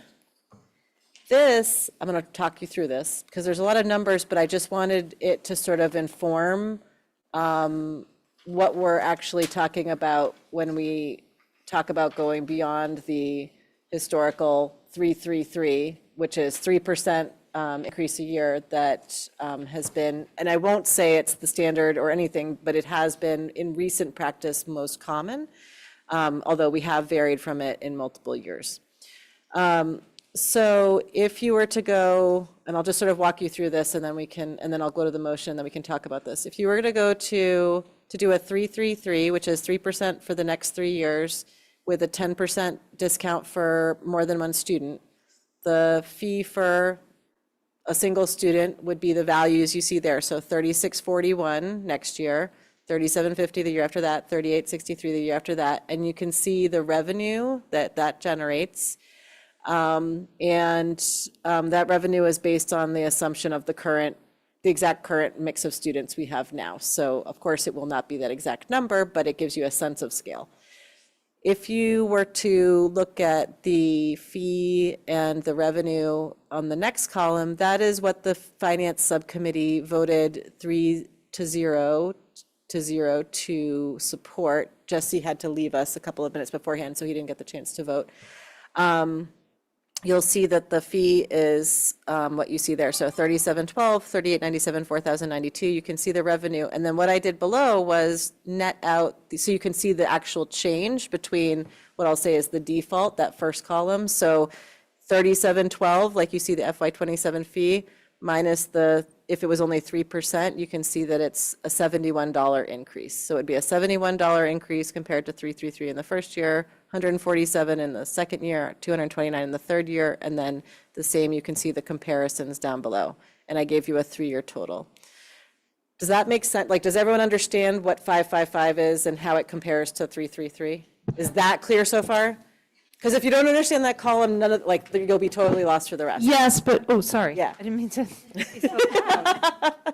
Yes, but. Yeah. Can you just give me, Yes. like, just a moment to sort of also, I just want to see I want to get oriented so that I can easily go through. Yeah, does everyone want to? Comparisons and the revenues. Yep. So. Take a moment to look at that column, and then, and anyone else who has questions, let me know. So I'm sorry, Bob, I just wanted to say at the top, Mariah, you read through the considerations, but you didn't say sort of the opening statement, which was that on the Finance Committee, we would like to make fees predictable and make them have a rationale so that they're understood. Yeah. And so I just think that that's the biggest idea here, is to make sure that that's where we're coming from. Bob? Yeah, I have a question. So the the graphs in the material that we received from Betsy, I believe said fiscal year 27, 10% increase, then 6 and 6 or something like that. Is that true? So that was the finance met the first time, and I showed a model, which is some of what the staff who are here tonight referred to, which tries to look at the per pupil expenditure as calculated by DESE in district. We don't include the out of district, but we look at the per pupil expenditure, and then we look at we know in our budget that historically staff costs are in the mid-80s, non-staff costs are in the mid-teens, right? So if we assume it's an 85-15 split, and we look at 15% of our total per pupil cost being that non-salary cost, which is a proxy for the marginal cost of a student participating, right? We're saying that we're not adding extra sections for a student to participate, but there is a per student cost. And it's in all the materials, the Chromebook, the utilities, the paper, the markers, all of those things, right? And so. So what's the vote on tonight? Hold on, okay. So the vote is on whatever you want, but wait. And so after that first conversation, there was a lot of discussion about is this the right model? And so at finance last week, I presented multiple other models. And you see those other rows here, and then the committee voted for one. This is the one that's in gray on here. But my point in showing you all of this is that there's lots of ways to do this, right? You can go with a 333, you could go with a 0. The committee makes up its own mind based on its own shared values, how it wants to proceed. And I'm just trying to make people understand. I think, do you mind going back one slide, Betsy? I think there's a lot of really important things here. And I just want to talk about staff focused on the bottom two, the value of recruitment, the value of retention, aligned interests, having your student here, and that's really great too. People also talked about the impact, right? That this is a relatively small amount of money that we're talking about, both for the individual, for some of these, but also for the district. And so I wanted to make it easy for people to understand the numbers, thinking that most of us around the table can appreciate and don't need to be reminded about these other, I'll say, non-financial impacts. Does that help? sort of contextualize it at the bigger Yeah, level. I mean, I was, again, my interest was what's the bottom line that you guys voted on? Well, we voted on the 555, but it's a recommendation to full school committee, so Okay. now, and in the prior years, school committee doesn't necessarily accept the finance subcommittee's recommendation, so that's. Sorry, Caroline, go ahead. So even though the 4 columns on the right are not on the table, or maybe anything is on the table. Yep. How come we don't have numbers for when you say fee comp, you mean comparison? For 333 for the next 3 years, or the revenue? How come that one's not filled out? You mean down below? Because that is the revenue up here. 333, you have the fees and then the revenue. Right, so the top, this is the top different 2 sets are the from- actual revenue, and then this is This the is the net difference increase. Exactly, it's the comparison. This is a comparison. Exactly. Okay, So to the bottom 2 333. sections are the comparisons with 333. This is the math that I would have wanted to do myself had you not done it for me. There. Well, I think,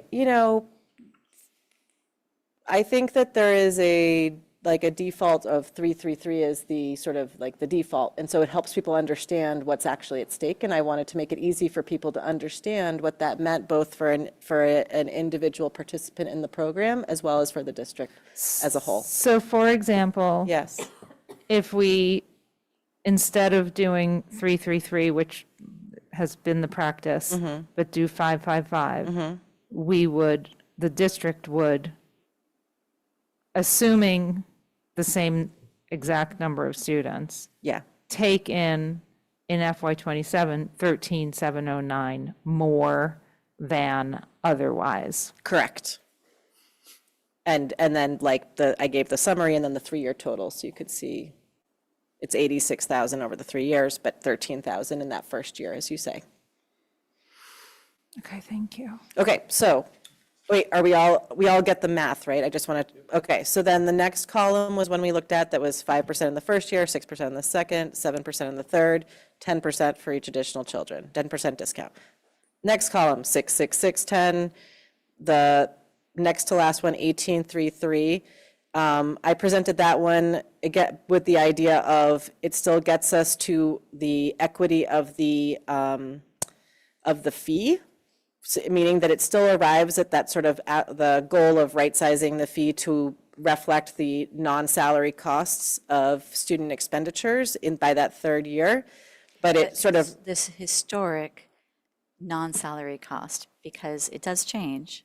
It does change, although this year we had a huge cost-cutting exercise. That is why it changed, right? But so, and so this was like, I called it a rip off the Band-Aid. Oh, well, we could do 18% in the first year and then 3% in the 2 out years. It gives a greater discount if you have 3 or 4 children. So that's why it says 10-20, because it's 10% discount for the second kid, 20% discount for 3rd and 4th and subsequent children, of which there are some participant families in the district who have that. And then the last column is the original proposal that was 10-6-6. And you can see the math from our very first presentation. I'm not going to go into the math here, but it's like a formula that over time returned us to that historic level of non-salary costs. So, again, finance voted the 555. I put the motion on the 3rd slide, if you don't mind, Betsy, just to show people what we voted. And the other thing is, we would like to rename this to the tuition rate for dependents of non-resident employees. It is what it is, and I think materials fee is a confusing name. We all agreed that it might be helpful to really focus on that as opposed to calling it materials fee. So that was the motion that we voted. It reflects the numbers you see on the previous slide, which is the 555 column, 555 with the 10% discount. And with that, I think I am done talking and we can get to questions, more questions and discussion. Do you have questions over there, Sarah? I have questions everywhere. Both of them raised their hands. Oh, Yes. okay. Donna. It's not a question. Are we having discussion? Yeah. We're having discussion now, yeah. So I took some time to write down some thoughts so that I'm relatively articulate. I want to start by thanking everyone who has reached out to the school committee and spoken both this evening and over email over the past few weeks. The feedback was incredibly important, and I appreciated it. The two main themes I've heard were around predictability and also recognition. I value predictability. I understand why educators have asked for it. I also come to this conversation as a single parent on a very limited budget, so I understand personally that every single dollar matters in a household. And I understand the desire to feel recognized and valued for your contributions in the workplace. And so I think that's another reason I want to be really thoughtful about the impact of these conversations. At the same time, I come to the table with the understanding that we operate as an educational system.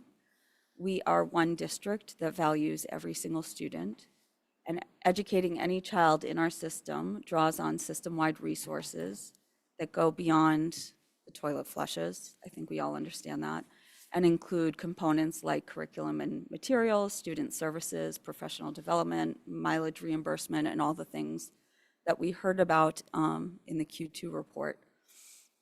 And all of that supports teaching and learning across our schools. I want to be clear that I don't view this as a revenue-generating initiative. To me, this is about developing a reliable and predictable framework that respects both the real cost of educating students and the very real sensitivities that educators and families bring to this issue, rightfully so.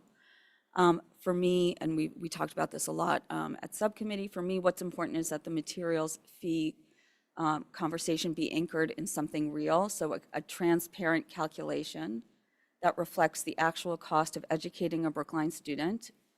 Whether we ultimately choose to discount that amount for recruitment or retention purposes, or if we ultimately decide at some point not to charge a materials fee at all, that's a separate decision to me. But that decision should come after we establish a shared and data-grounded baseline. Simply carrying forward an annual percentage increase, as the school committee has done in the past, might feel predictable, but it isn't principled and it isn't tied to any underlying calculation. And so I really appreciate the deliberate work that Mariah has done. I know it's very hard and it's uncomfortable. I do believe we need to anchor the fee at roughly that 14 to 16% of per pupil spending, calculated after we remove the major cost drivers like salary and benefits and special education tuition and out-of-district transportation. To me, that's an approach that feels transparent, defensible, and thoughtful. And again, whether we discount or ultimately remove the fee altogether is, to me, a separate conversation.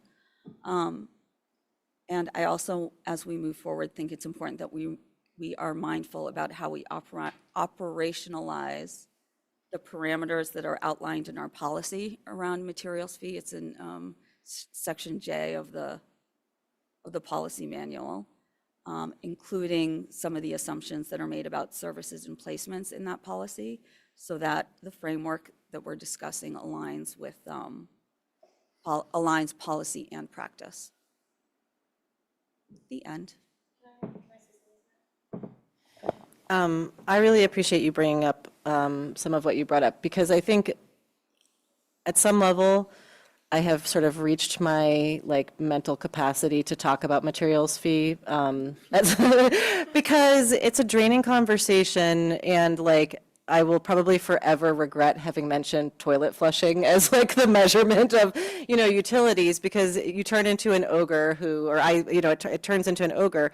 But I think that what the finance subcommittee vote reflected was what you're alluding to right now, which is we can still know the real cost. We can acknowledge the real cost. And also we can say, we're not going to get there right now. And we're okay, at least as a finance subcommittee, with that. And so we, if we're quote unquote offering it as a discount or whatever it is, I don't know that there's a right way to put that, other than that I do think that it's actually an accurate way to calculate it. And I don't feel I feel okay with the vote we took, and I think that we can all accept that, like, there can be a difference there, and I don't think that there is any issue with acknowledging the true cost of it. And I appreciate you bringing that back up. You put a little bit more wind beneath my wings to to talk about it a little bit more. Thank you, Jesse. Thank you, Donna. Yeah, so two things. One is that I'm 100% behind the name change because materials tends to get to this sort of very basic level of crayons and paper, and it's so much more. And in the earlier slide deck, there's actually on the second slide, there's like 15 or 18 categories of what's in there as non-salary categories, and I think it's important that people remember that. The second thing I was going to say before I sort of maybe modify the motion is that what's missing between what we have on the table and what sort of between what Donna said and what you responded is the actual presentation of the math, not in how you got the number, but this is what it costs, this is when we take out salary, this is like our target, this is where we've been, and this is where we'd like to be. So we might never get there, we might stay below it for a long time, or we might get there, but when we talk about 15% of a number that we don't that we're not transparent about, it's hard to convince people because they don't know where we're pulling it from. So, I mean, the slides are in the deck. If Betsy wants to go to that slide, we can talk through it. So I have all the backup just like you have in your handout. If people want to see that, it's in the first presentation, Betsy. Keep going. This one. And so you can see that essentially there is, I'll just walk people through it. There's the fifth column there, which is the average total expenditures per in-district pupil, all the way up through where'd it go?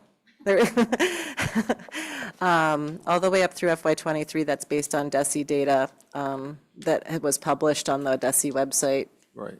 24 and 25 are based on district submissions that have not yet been published on the DESE website. This is all our district, our data we submit to them. And then 26 is the current year, and is because we don't obviously have data on our per pupil expenditures for a current year. That's just a 3% increase over the prior year. And then we look at the tuition as a percent of total expenses, and you can see the blue boxes historically. This is pre-COVID, was at 16%. Post-COVID is at just under 14%. And so when we look at how to bring that back, there's a calculation in the background that essentially goes 14% of 23 or 24 for 27. It basically gradually increases it to begin to approach the 16%. So by 29, we're at 15.5% of our projected current year expenses. So this is like, there's real numbers that back this, to your point. I'm sure probably like nobody just followed along with what I said, but the point is like it's real math that ties to, and the non-salary, and the non-salary expenses. I mean, we just talked about all of them. If you look at the document that we just went through, right? It's mileage, it's legal, it's so many things. And then if you go, Betsy, to Q1 on this week's presentation, if you don't mind. Sorry. Go. No, but it was in the same presentation. If you just scroll earlier, like to closer to the beginning of this week's presentation. Yep, keep going, keep going, keep going, keep going. Go to Q1. You're almost there. Q1. There we go. So non-salary categories. You can see we talked about these are real expenses. It's not something that I think you're right that people think of this as like it's paper and pen, and there are other things that are legitimate non-salary costs that go into making this all work. No, that's why Yes. that's why I had suggested that we rename this to non-resident employee tuition, something like Yeah, that. And the way you got turned around yes. is fine too, because Yeah. then it gets us out of that whole mess about crayons and paper. So, yeah, the second thing I was going to say was that in order, if we're talking about approaching some number, And the fact that this came up again this year, and there's so much emotion, invested in it, and passion, would an alternate way of doing this go to perhaps like a 3-4-5 model for the next 3 years, where we basically tell everybody, okay, 3 for next year because you were already doing your budget for next year as teachers and parents of children in the district who are non-residents, and then tell them in advance now, okay, we heard you, 3% for next year. Again, it's not because of revenue, but the understanding now is that we're going to be slowly increasing it in 2 years out. So people who have already budgeted now for where they're going to be with their kids and their budget for the second half of 2026, which is going to be the next academic year already, have that predictability. We know it's going to be the same for that year, but then our plan is to steadily increase it, and depending on where. As you said, Mariah, like the expenses in that complex slide that you just showed with the lag years and everything, if the expenses slow down a little bit, let's say, and the percentage becomes a slightly lower number, then we approach it quicker. I don't think we're like kicking the can down the road. I think what we're doing is we're saying, from a predictability standpoint, we listened and we are okay with leaving it at the 3, and then out a year and a half, 2.5 years from now, the 4-5 would be my suggestion as a alternate motion. Sure.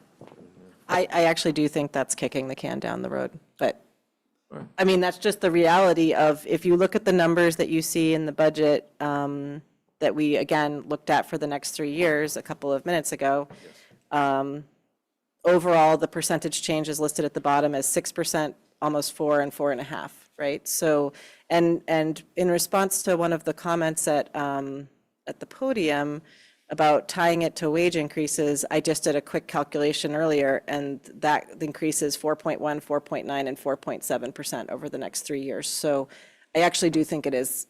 It's under the. That's right. Wage increase. That's right, exactly. It's not even keeping pace with the wage increase, let alone the overall increase. So I do think it's kicking the can down the road. That puts flesh on the bone, so thank you. Bob. Thank you. Jesse. Mariah, thank you so much for your always incredibly powerful work that you do. Thank you. I think we can all agree that our teachers are our most precious resource. They do the work with our kids 180 days, many nights, many weekends throughout the school year. Our teachers are the reason that most of us move to Brookline. To honor their work is one of our most important roles. And one of the ways we have honored their work is by enabling 139 families to enroll their own children in the Brookline Public Schools. These teachers deeply appreciate this benefit of working in Brookline, and they appreciate the reasonable cost of enrolling their children in our schools, even though in Newton and Wellesley, there is no materials fee for faculty members to enroll their kids in their schools. So tonight's proposal increases the materials fee above the 3% annual increase that's been in effect for many years. That begins to translate the benefit that the teachers feel into more of a burden. That is not the way I want to embrace our teachers. The complex fiscal algorithm presented tonight attempts to provide a rationale for the increased cost. It is a revenue-raising strategy in the context of our always challenging budget. If my math is correct, tonight's proposal, well, it was originally 10%, but I did more quick math and lowered it to 5%. It raises approximately $34,000 over the FY26 materials fee revenue. That is less than 0.02% of our $150 million budget.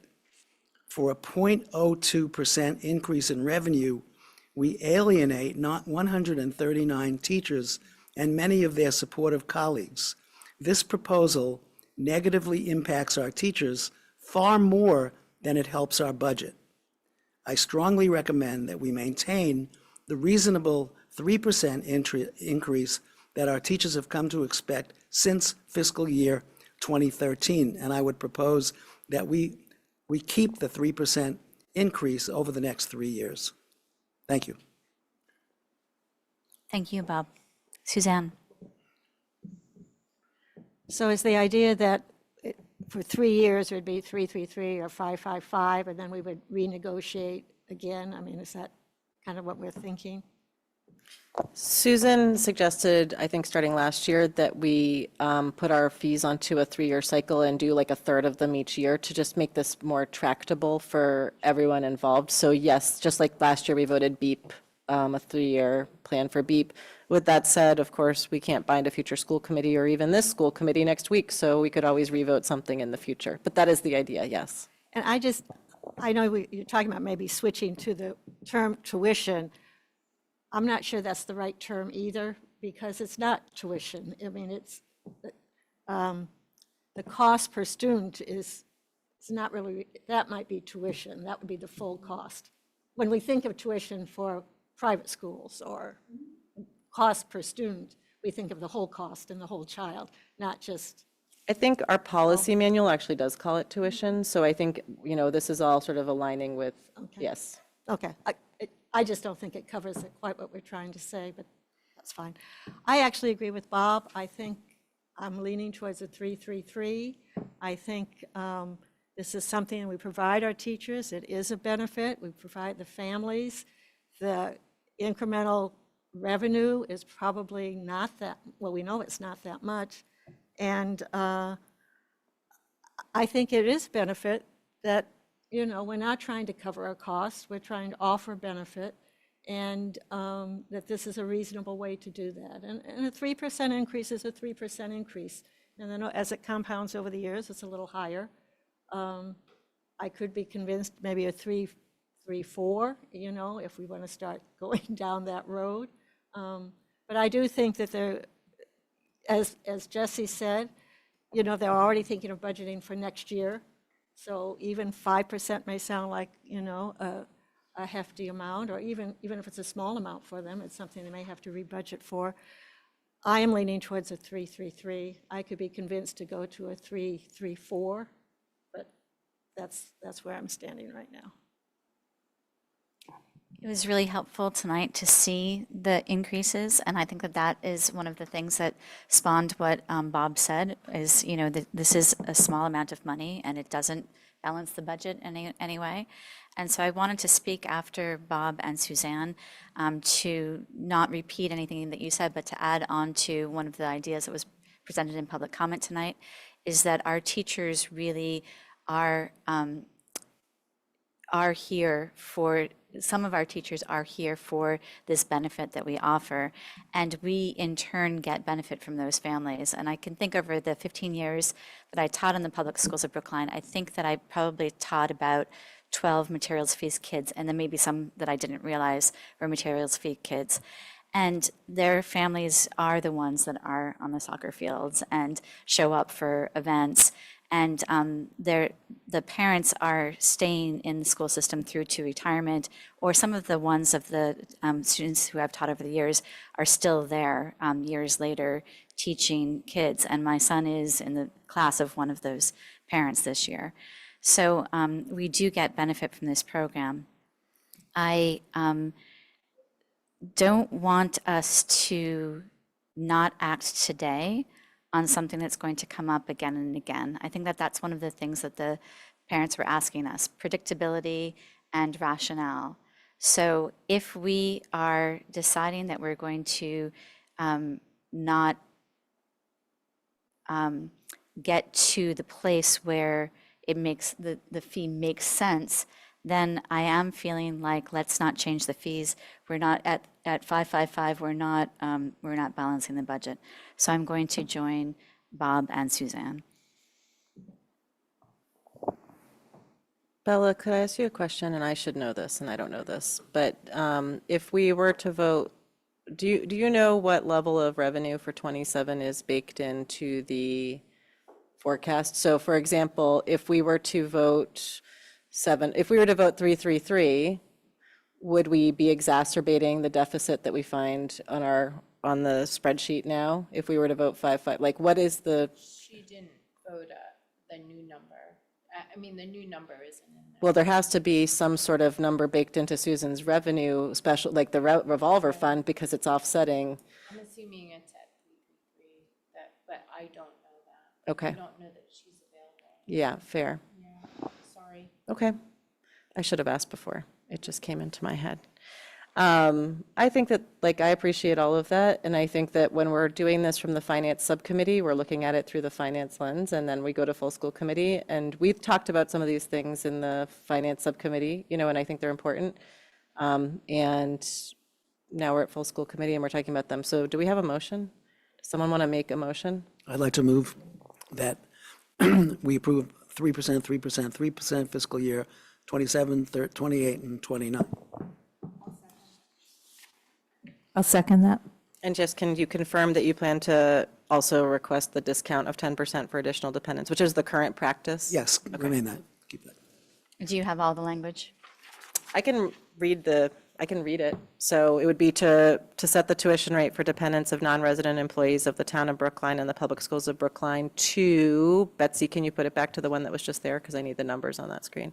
To 3,641 for FY '27, 3,750 for '28, and 3,863 for FY '29, with a discount of 10% for additional dependents. And you seconded it, right, Sarah? Oh, sorry. Or Carolyn did? Okay, I heard someone second it. Okay. And so we're going to go for a vote if there's no more discussion. I did want to make just a couple comments quickly. So I really appreciate all the work on this. I really like and appreciate sort of this directionally, maybe not specifically in this instance, as it turns out for me personally, but I do like, I think it's important for us to acknowledge that there is a cost for educating students. And I think it's important for us to talk about that in all of our programmatic endeavors. And I felt concern about sort of, going to this program for this amount of money. And I just wanted to say also that my concerns were coupled, even though we're talking only about the fee here, I want to just kind of recognize that I think it would behoove probably us and probably staff and the program to just kind of tighten up and maybe get more transparency around all of what's involved in this program. Like I think it was a couple or few years ago when Boston changed the testing, the system for testing into the exam schools. And I believe that then, like, there were a few requests for high school students for students of staff and employees to enter BHS, I guess because they didn't get spots that they had hoped to get in the exam schools. And I'm not sure, but I think there was some uncertainty there. So just this notion also of like space available and what that means. And so just looking forward, separate from this conversation, I hope we can get just a little more sort of tightening up, looking at the policy or the agreement or whatever it is, so that we have a good understanding and transparency around what is offered and provided. Tightening up of language in the policy or tightening up of understanding of the numbers? The policy, if it's a policy, the agreement, if it's agreement, like. There's both, yes, a policy and an right. agreement. So I just wanted to kind of put that out there. Fidelity to what's been written or change what's been written to equal what we do now. Or to address uncertainties that might exist based on feedback from the liaison. I don't know a lot about the process, which I guess speaks to sort of the I think it just would be helpful to get more transparency. And that's not a criticism of staff or certainly not of Bella. Just, I think historically, at least for me, it hasn't been super clear. Yeah. Just kind of like, Always good to have clear language in Yeah. policy, and always good to have fidelity in implementation. That's good practice every time. I'm going to call a vote. We'll start with Bob. I vote yes. Suspense. Yeah, going back to my earlier comment about some predictability for next year, but then recognizing that the costs of everything is really going up in our society, in our world, and that the good faith that we have demonstrated on both sides from the school department for a long time, and in terms of the teachers contributing something too, should probably at some point begin to track to something. We're not, we know where we need to be, and there's good faith in both directions. So for that reason, out of 333, I'm going to vote no. Thank you. Carolyn. yes. Mariah. I appreciate the effort with which the motion was offered, but I am also going to vote no. I think that that we are clearly, we are going to be requesting funds from voters, hopefully in 3.5 months. And we need to be balancing our approach. And it is a minuscule fraction of the budget, but it's about sort of showing that we are doing our best to look and make sure that that we are addressing all sources of funds, not just presuming that taxpayers will always carry that. And so I say no, but with the greatest respect for teachers and appreciating the 3% and what it represents as well. Thank you. Suzanne. Yes. Donna. I'm going to vote no for the reasons that I mentioned earlier. And again, it's mainly about the framework we're using to get to this decision.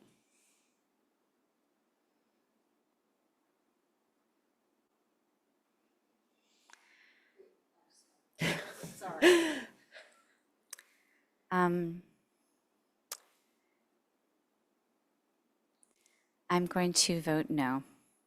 Is there a chance that we would like to go with a different recommendation and see how the committee feels? Well, that's the next step.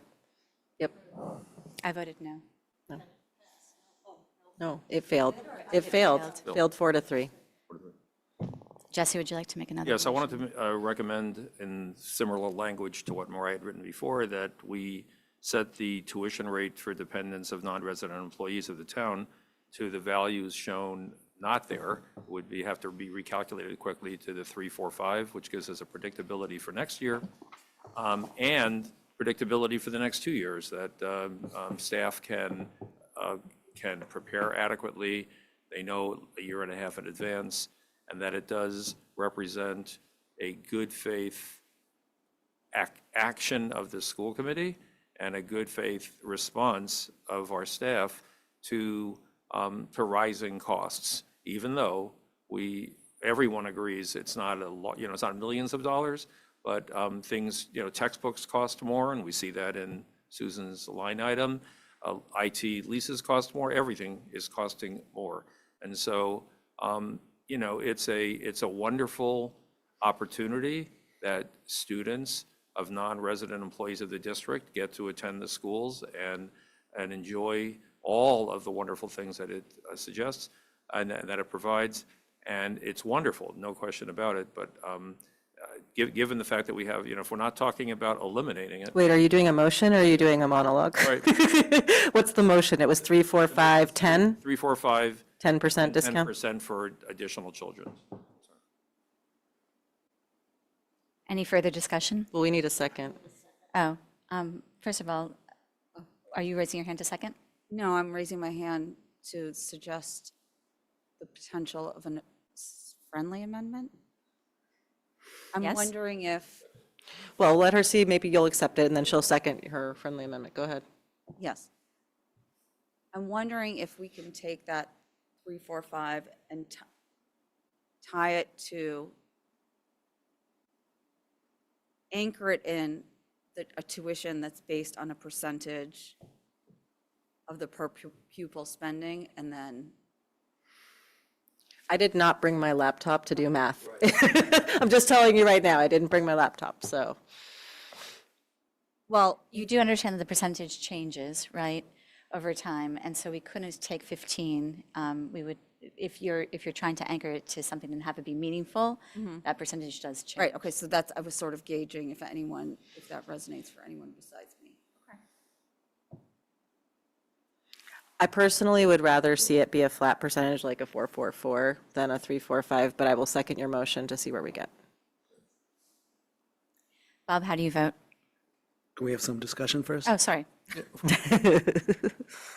Again, I want to emphasize that we're talking about budget, and we're talking about perception of our budget, which is a $150 million budget.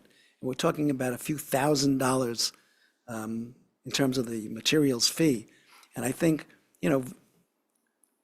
making a decision to increase that fee, saving a very, very minuscule amount of money, while sending a message to the teachers that they're going to have to pay a little bit more to come to the schools in Brookline, I just think there's no balance in that particular message. I think that,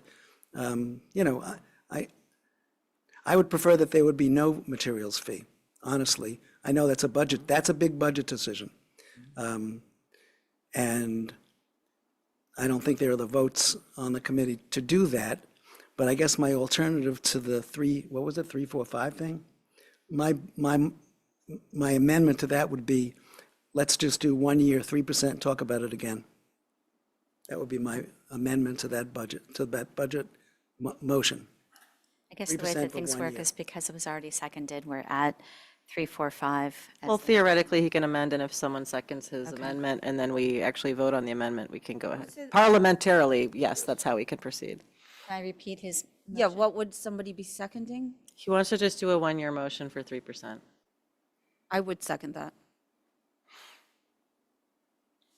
Okay, so now you have to, Sarah, this parliamentarily, you have to go around and see if we have enough people who accept the amendment.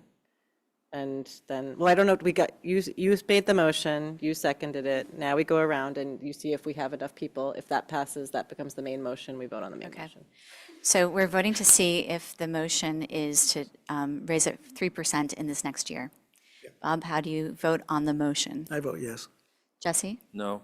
Carolyn?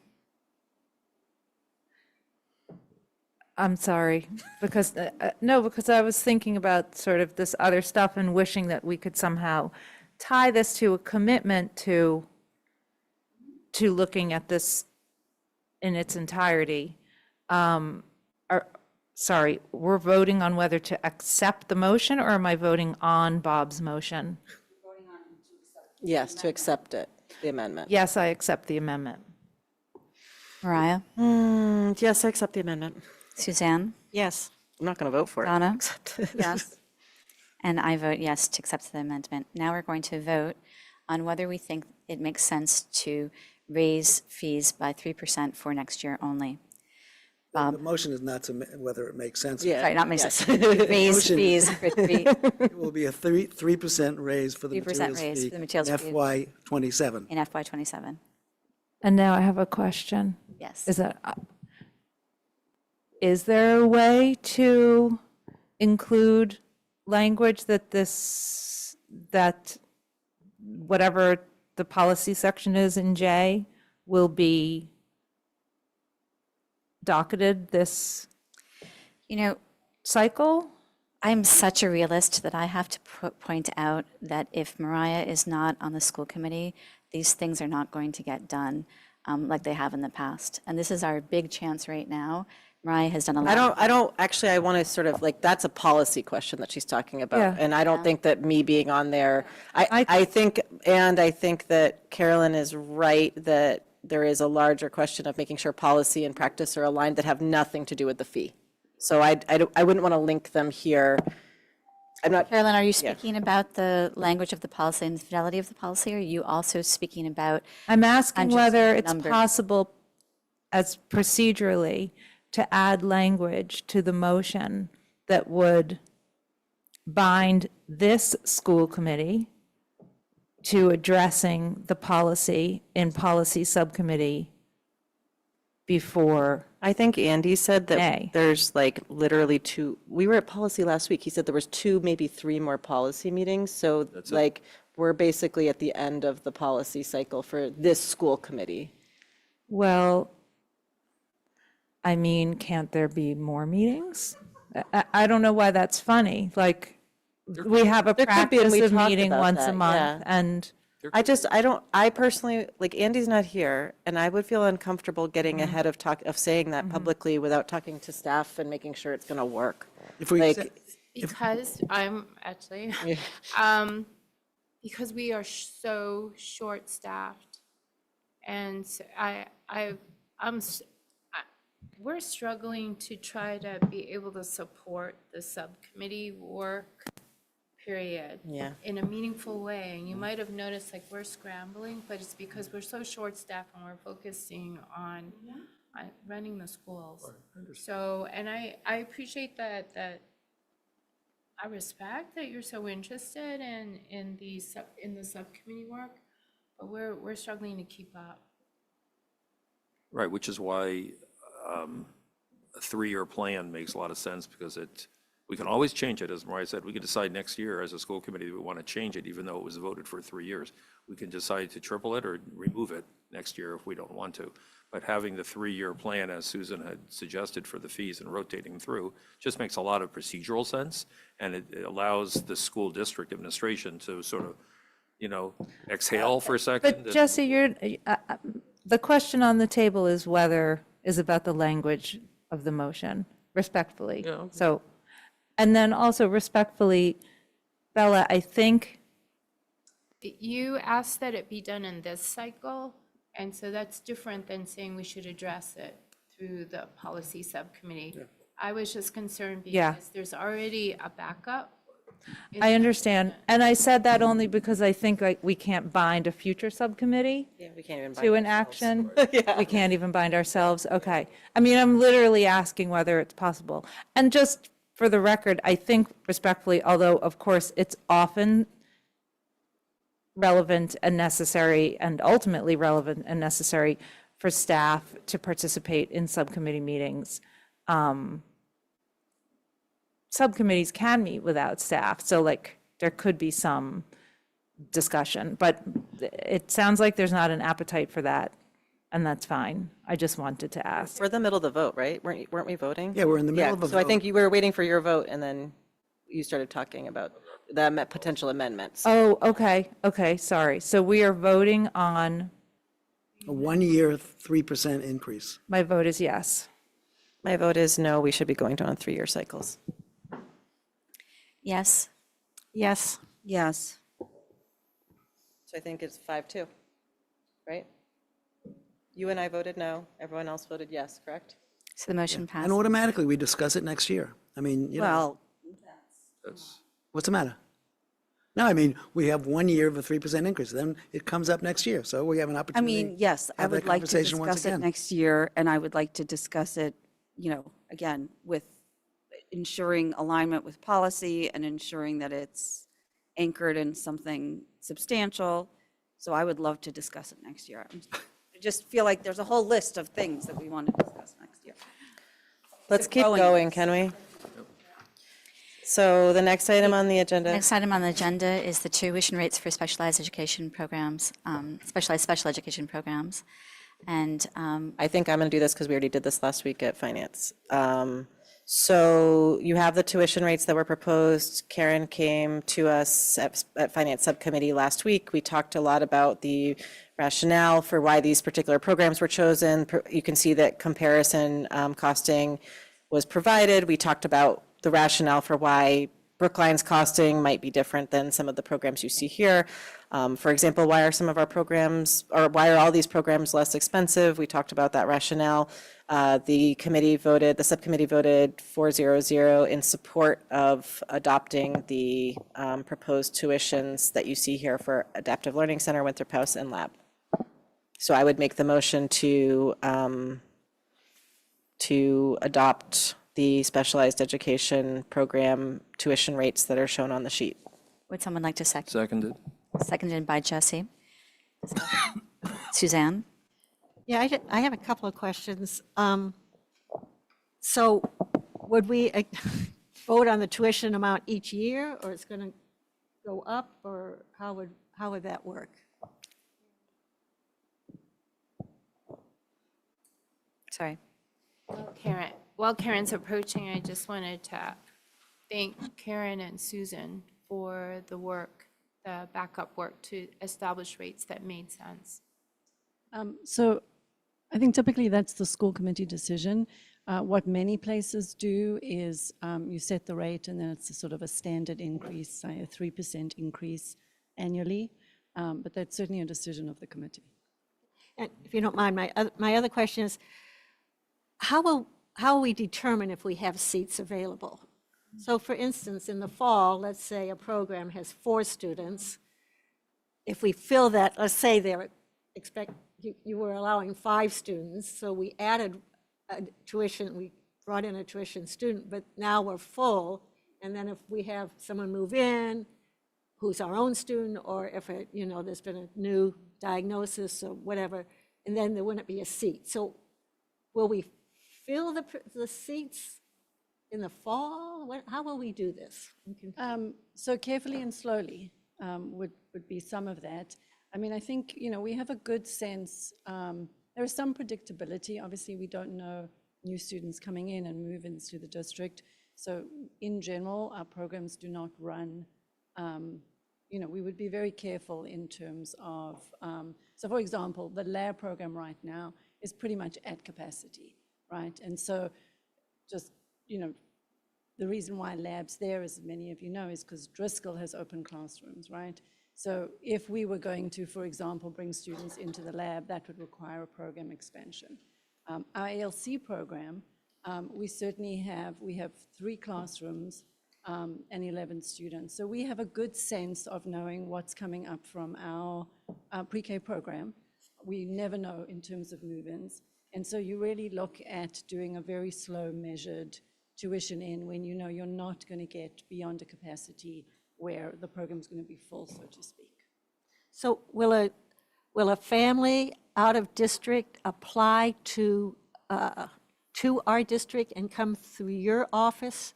Is that how that will work? Yeah, I'm and just so curious. having had a program in another district where you tuition in, it works very similarly to when we send students out of district, right? So programs send packets, other schools would send packets to the programs. You look at, is it a good fit? Does it match your cohort? And so students come for visits and all sorts of, it's a very fairly comprehensive process in terms of, and there are a myriad of factors that will determine whether a student is going to be a good fit and you're going to tuition in. Thank you very much, Also, Karen. a decision to accept a student would never be done without the program staff. Absolutely. Yeah, so it's not like you apply here and No. yes. Yeah, it would involve, every step of the way will very much involve all of the program staff and the program teachers because. I want to point out that any tuition anticipated, we have not put in the FY27 projection. We've deliberately put it in for FY28 because I think that's asking a lot to be able to put a number with assurance. So I just wanted to be clear. Yep. So when we looked at this last week, I'm not sure if I actually said it out loud, but in my head, I thought we should be voting 1 year because there's some learning that's going to go on here as well. And we may, to me, it made a lot of sense to plan to revisit this one, not on a 3-year cycle, at least to start. So I just thought we were voting a year for now. And to your point, Bella, I didn't even realize you weren't even, it makes a lot of sense that you're not even considering this in the budget for next year.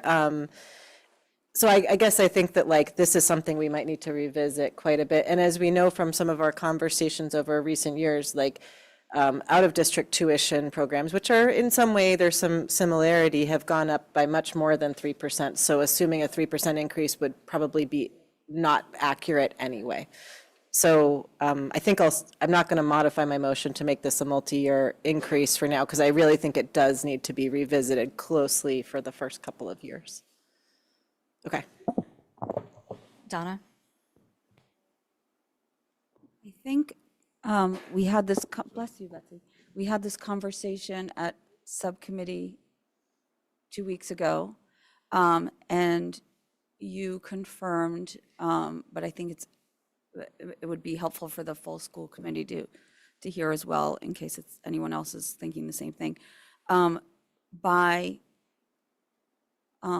voting yes, we are not inadvertently binding us to any facility costs or additional costs that aren't already reflected in the budget, right? So meaning there aren't going to be additional expenses but by voting yes, we're not going to incur additional expenses that we're not already seeing in the budget numbers. Correct. Correct. You're Thank voting tuition rates. Yes. Yeah. Carolyn?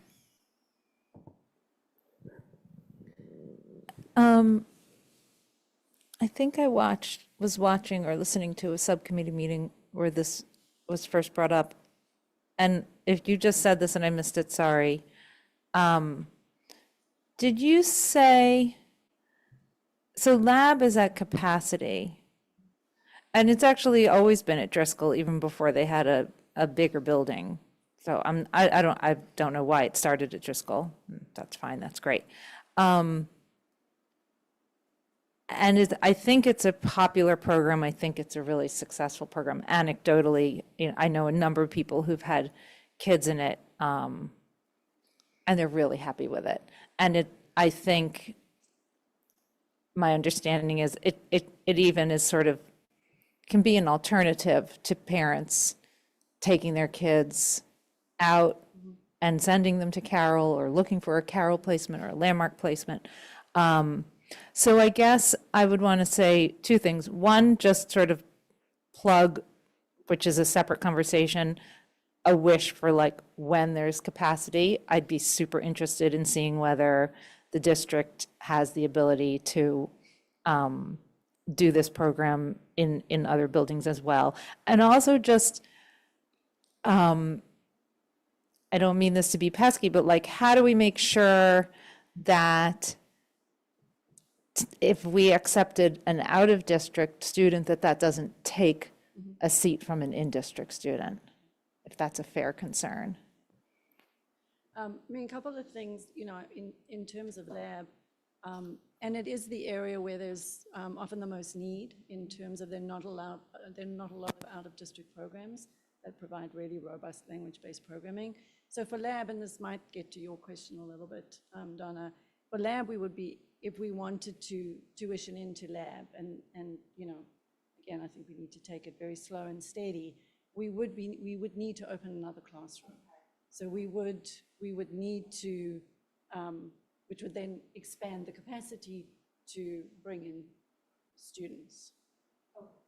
Thank you. You addressed my question. Thank you. When you're talking about whether we, by accepting a student from another town into one of these programs, whether we would be taking places of students, I started to wonder, not lab, but do the other programs that you're proposing these fees for, do they tend to start out at the beginning years and the students stay through? Or do we have people that are in our district that transition to the program after the first and second year? Yeah, absolutely. Oh, we do? Kids move in and out of programs fluidly all throughout the year.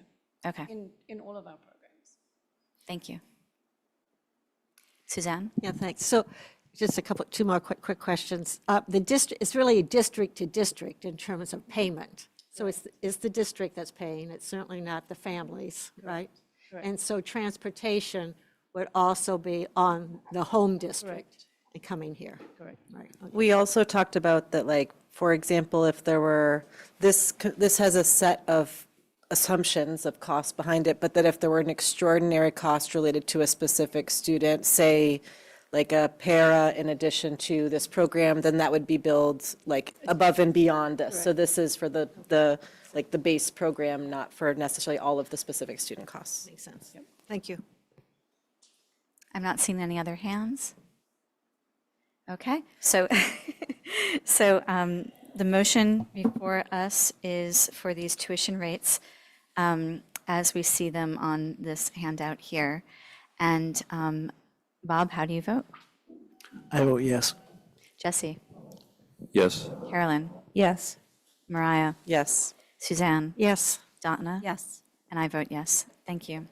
That brings us to, I think that this is Suzanne that's going to present to us the legislative update and 2026 legislative and budgetary priorities. Carolyn wrote most of this. Bob helped out.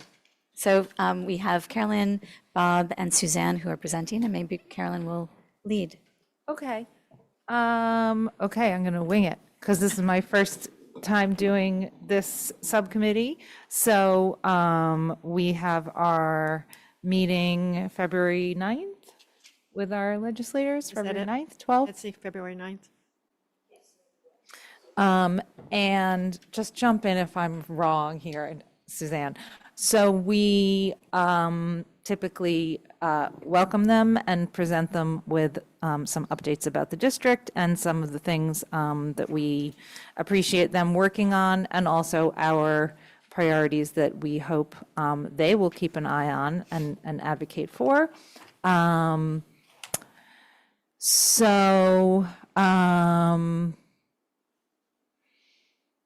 People, should I sort of read this through? I mean, it's largely. They can read it. I mean, we Yeah. started with some of our successes. Yep. What I'd really love to hear is what are the highlights for you? For me? Yeah. Pleased to report Brookline High School's reaccreditation. That was nice. And then what we're asking the legislators to prioritize and focus on are pretty much largely repeated. Increased funding always for Chapter 70, full funding for special education, stable funding for METCO. We added some language. We advocate for increased flexibility for district level decision making to allocate the METCO grant. Because we are quite restricted in how we can allocate that substantial amount of money. We added something about safe technology use and distraction-free education. You go on from here, Bob. No, that's, These are all. there's 5 priorities. Yeah, that's it. And Carolyn put down some of the Senate or House bills that are directly related to some of our bucket areas. And we put it in the context of the Mass Municipal Association report in October, which talked, I think the report was called A Perfect Storm. Yes. Finances. Yeah, so, it's not Brookline alone asking for these kind of changes or this kind of support. It's the entire state, every one of the 351 communities in the state that's in the same boat. And so our requests reflect probably what most communities are also requesting. That feels like a good summary of a lot of issues that have come up here again and again. So the idea is that we will, if we approve these, or this particular memo, that Betsy will then send it out to our legislators before they come, so they have some idea of what it is we want to hear about. And then they each have a chance to talk about their favorite topics around schools. So that's how the evening will work. And of course, you'd recommend that all of us who can attend. Recognize that. You'd recommend that all of us who can attend. Oh, yeah, do. absolutely. It's a Absolutely. great event to be there for, yes. Absolutely. Mariah? I think this is great. I really appreciate you putting it together. I almost wish, I do wish that the first 3 were rolled into one, because they're about that we are not receiving enough funding for the core activities of the district, and that's just what it comes down to. And we voted for I'm tired right now, and I can't remember what the name of it is, but the thing that, is it the The thing that was supposed to fund transportation and education a couple of years ago. What's it? The Millionaires Bill? What was the real name? Oh, the millionaires? Yeah, whatever the real name of the millionaire's tax was. But like, we voted for this, and there is a vast amount of money coming into the state. And yet, as you point out, Bob, so eloquently, every single municipality is getting devastated by a lack of funding. And so I wish that there could be more. And I think last year, there's an XXX on the first page. I think it got increased to $150. Wasn't it? It's from 70 to 150 in that last sentence. So, but like, it needs to be greater, right? It's not enough. I mean, so I guess to whatever extent we can make clear that all of this starts and ends with money. And if we were getting enough, we wouldn't have to spend time talking about $30,000 for material, like this, your points are all well taken, and it's because it starts and ends with sufficient state funding. Well, and then Bob also pointed out the 2.5% cap on property taxes, which That's right. puts all municipalities in a bind. And then, of course, the insurance benefits are just going through the roof. That's right. All municipalities. And these are all things that could be, it's Well, like, we'll have the opportunity to talk to them as well. can we replace the draft with like a big dollar sign watermark? How about that? So that's just my point is, I think that it's really beneficial. And honestly, I would remove 5, not because I don't think it's important, but because our immediate financial needs are so much more critical. I just want there to be an exclamation point for particularly the first 3 tied to funding. Some of us just love anything to do with pre-kindergarten, early childhood. That was a discussion. So Mariah started out by saying that she would combine 1, 2, and 3. You started out by saying you would combine 1, 2, and 3, and then you kind of went on to sort of more say something that would lead me to believe that maybe some sort of topic sentence to introduce the 4 now would be appreciated. Is that where you're going with We that? sort of do. Brookline, like all communities in the state, faces these challenging fiscal pressures, but I guess and it goes on from there. There's the paragraph beforehand, which has that, but I just think that like, it's just, all 3 are about insufficient funding. So short of a watermark that's a dollar sign. Yes. What would you like to see changed? I would just say, I don't know, I'm just saying that like, I kind of wish it was one ask, which is give us more money, get us more money. Like, that's the ask. But I think the categories are important. I think that, The detail is important. yeah, I mean, yeah, we need. Yeah, these are sub-bullets under one thing, which is get more money for your district. We need more education funding from the state. Yeah. And we voted for this thing. I think I know what your next second career is after, if you actually leave this second career. Moving on. A lobbyist? Exactly, yep. So do we have a motion on this thing? I'll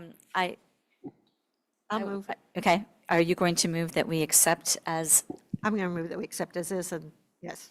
I second it. okay? With the proviso that the dollars get, Yeah, the dollar cents will go off. And, sorry, do people want to take off 5, or doesn't matter? I do not. I Okay, think it's a fine. I priority would leave for it our on. country. Fine. yeah, and there may be specific legislators, if not all, who see it as a very high priority. So we're going to vote. Bob, how do you vote? Vote yes. Yes. Dramatic suspense. Carolyn? Yes. Mariah? It's great. I vote no. Suzanne? Yes. Donna? Yes. And I vote yes. Okay, that brings us to subcommittee and liaison reports, starting with curriculum.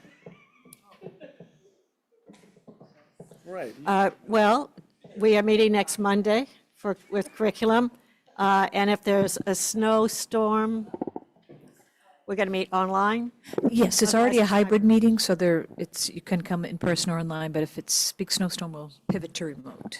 Okay, That sounds well organized. We're going to talk about vision of a learner, and we are going to talk about 2 new courses that the high school wants to offer for next year. We The do, second one, 2 new courses.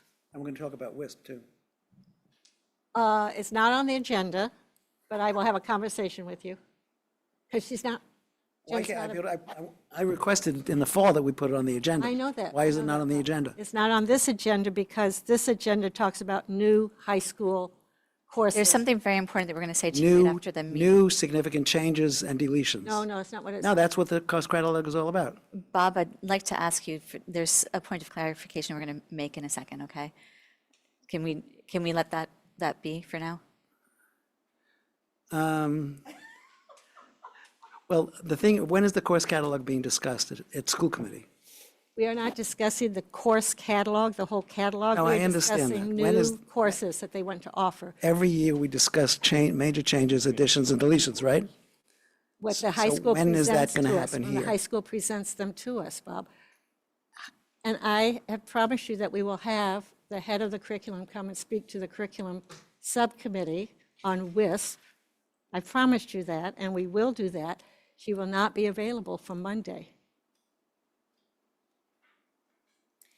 Moving She's on to medical leave right now?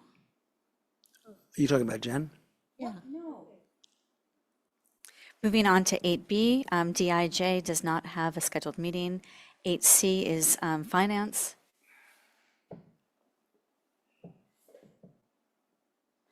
We met twice in the past week, but finance will be actually ramping up in, Donna's like, oh, no.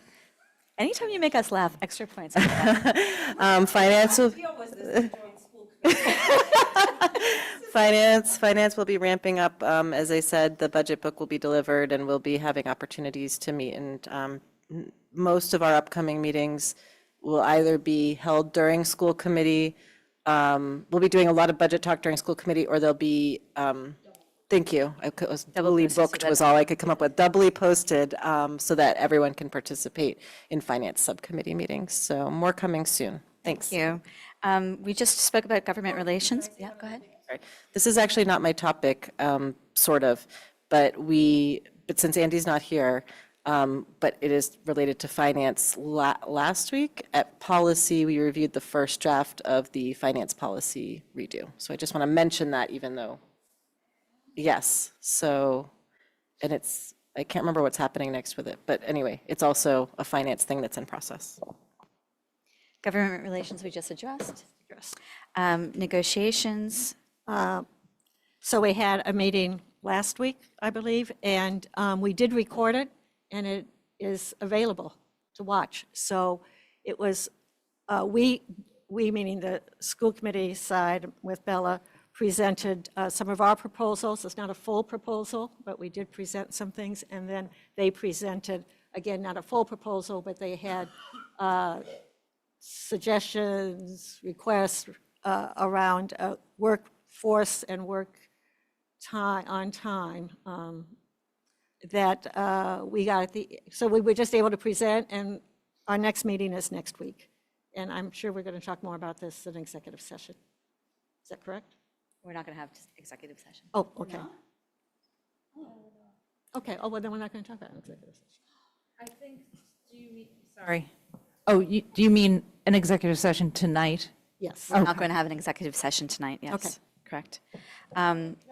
Yep. I'm just curious, last time we were in negotiations, did we talk about what we talked about in these updates? Or is it because the recordings being posted I can't remember in the past whether the kinds of updates you just gave were typical, or is this a change in practice? I'm just asking for a refresher. Because people have access to the video, did you say less about the topics discussed? Yes. Yeah, that's what I thought. Okay, thank you. We will skip over policy for this week, and are there any additional liaison and or other updates? Something on expenditures and revenues. Gesundheit. So 4 weeks from tomorrow, the select board needs to have the final report so that it can proceed with public hearings and make a decision a month later, Gesundheit, regarding whether or not to put something related to an override on the ballot. So working backwards, the teams, I'm chairing towns, Sadaf Kazmi has schools, and Sergio Medigliani has futures, are working really hard right now to get our subcommittee reports in ready for subcommittee voting, and then to be brought to the expenditure and revenues next full meeting, which is February 4th, I believe, in about a week and a half, for actual vote, discussion and possible voting, at which time we'll have only about 2 weeks to take all 3 reports and put them into the final report, again, due by February 20th. Several of the folks working on the different teams will be away starting in the double digits of February, both for personal reasons as well as for school vacation coming up around then. And so that puts an additional pressure on the subcommittees and the full committee. At the current time, on the town side, I'll just say that although I have an email into Chaz and the team about some final numbers, there is a potential deficit for next year that the town is looking at that's just about $3 million. We know more about the number since, with Bella and Susan tonight about the school side. And so we're putting together we have a skeleton of the report, and we are looking for some data right now back from the finance team within the town on what the property tax implications will be for the override across the different types of classes of residences and owners. And in addition, whether or not the override in the amount that we are probably going to recommend will help to solve the structural deficit problem or just keep us floating for 3 years until 3 years goes by. So the key takeaway, I think, is that we're, as a bunch of volunteers right now, and leaning on the town who's in the middle of doing their budget book, and the schools who are in the middle of doing their budget book, this is an extraordinarily frantic time for a team of volunteers to try to get this all together within the next 2 weeks or so, based on whatever data we currently have. We understand the 3 chairs met today. We understand that we will be operating on less than full cylinders because we might not have all the information we need, but nevertheless, we're proceeding because at the same time, Chaz mentioned yesterday that they're preparing their budget book, and that will be, and they'll have to respond soon after the governor releases her budget, which is, I think, in about a week. And so things are just moving very quickly now, and more to come. Thank you so much. I'd like, Quick, Carolyn? oh, this is why I was looking at my phone. There is, for the geeks who are interested, like me, there's a schools subcommittee meeting tomorrow at, I thought it was 2, but it's posted as 3, which you can watch. Okay, the 23rd. Correct. Correct. Okay, thank you. I'd like to offer the opportunity for new business. Bella? I just want to make a comment that, as I said, we've been short-staffed. Susan's been working remote. I just want to express my gratitude to each of you that have been offering support, but especially to Mariah. She has served critical support in this time, and so I just appreciate her knowledge and institutional knowledge of the financial structures, but also I'm a newbie, so just being able to navigate the process. So I very grateful, so thank you. Here, here. I have a quick and pesky new business. I'm going to put you on the spot, Bella. Oh, me? Yeah. Well, maybe it's your second, but this is you're calling the snow day test for the first time will be coming up. I don't know, and I'm not trying to pressure you. Do you want to say anything about what your goal will be? Obviously, we're all watching the forecast. Right. Thank you. People are texting me ask if there's going to be school. Every town does it differently, and it really is the DPW's call. It's really the. Did you ask Erin if you could it's say really, that publicly? No. Oh! Did people not know? No, and actually, I've always heard it's a joint decision. Is it not a joint decision? It's primarily influenced It's by whether their, they can like- get the schools and, open. And actually, it's Yeah. always been the case where it's the people in charge of the roads. It's always with police too. It's about safety, whether. But yeah. So we are watching it, and we're already trying to figure out. Actually, everyone's on alert for activities that are scheduled over the weekend. If we have to change them, I think we're trying to move things around that are happening on Monday or guaranteeing that they exist. Yes. What I didn't know is that even when the schools are closed, the full year employees often work, that's on town and school, will continue to work remote. Yes, but I don't know, it's looking like, it is looking like Big. it's looking like a snow day. Yeah. Yeah. Hal and Anthony will have to get an apology from the weather gods because it's the second day of midterms at the high school. yes. So it's already a weird That's schedule. That's never great during midterms, yeah. Yeah. Well, thank you. And with that, we adjourn our school committee meeting. Thank you.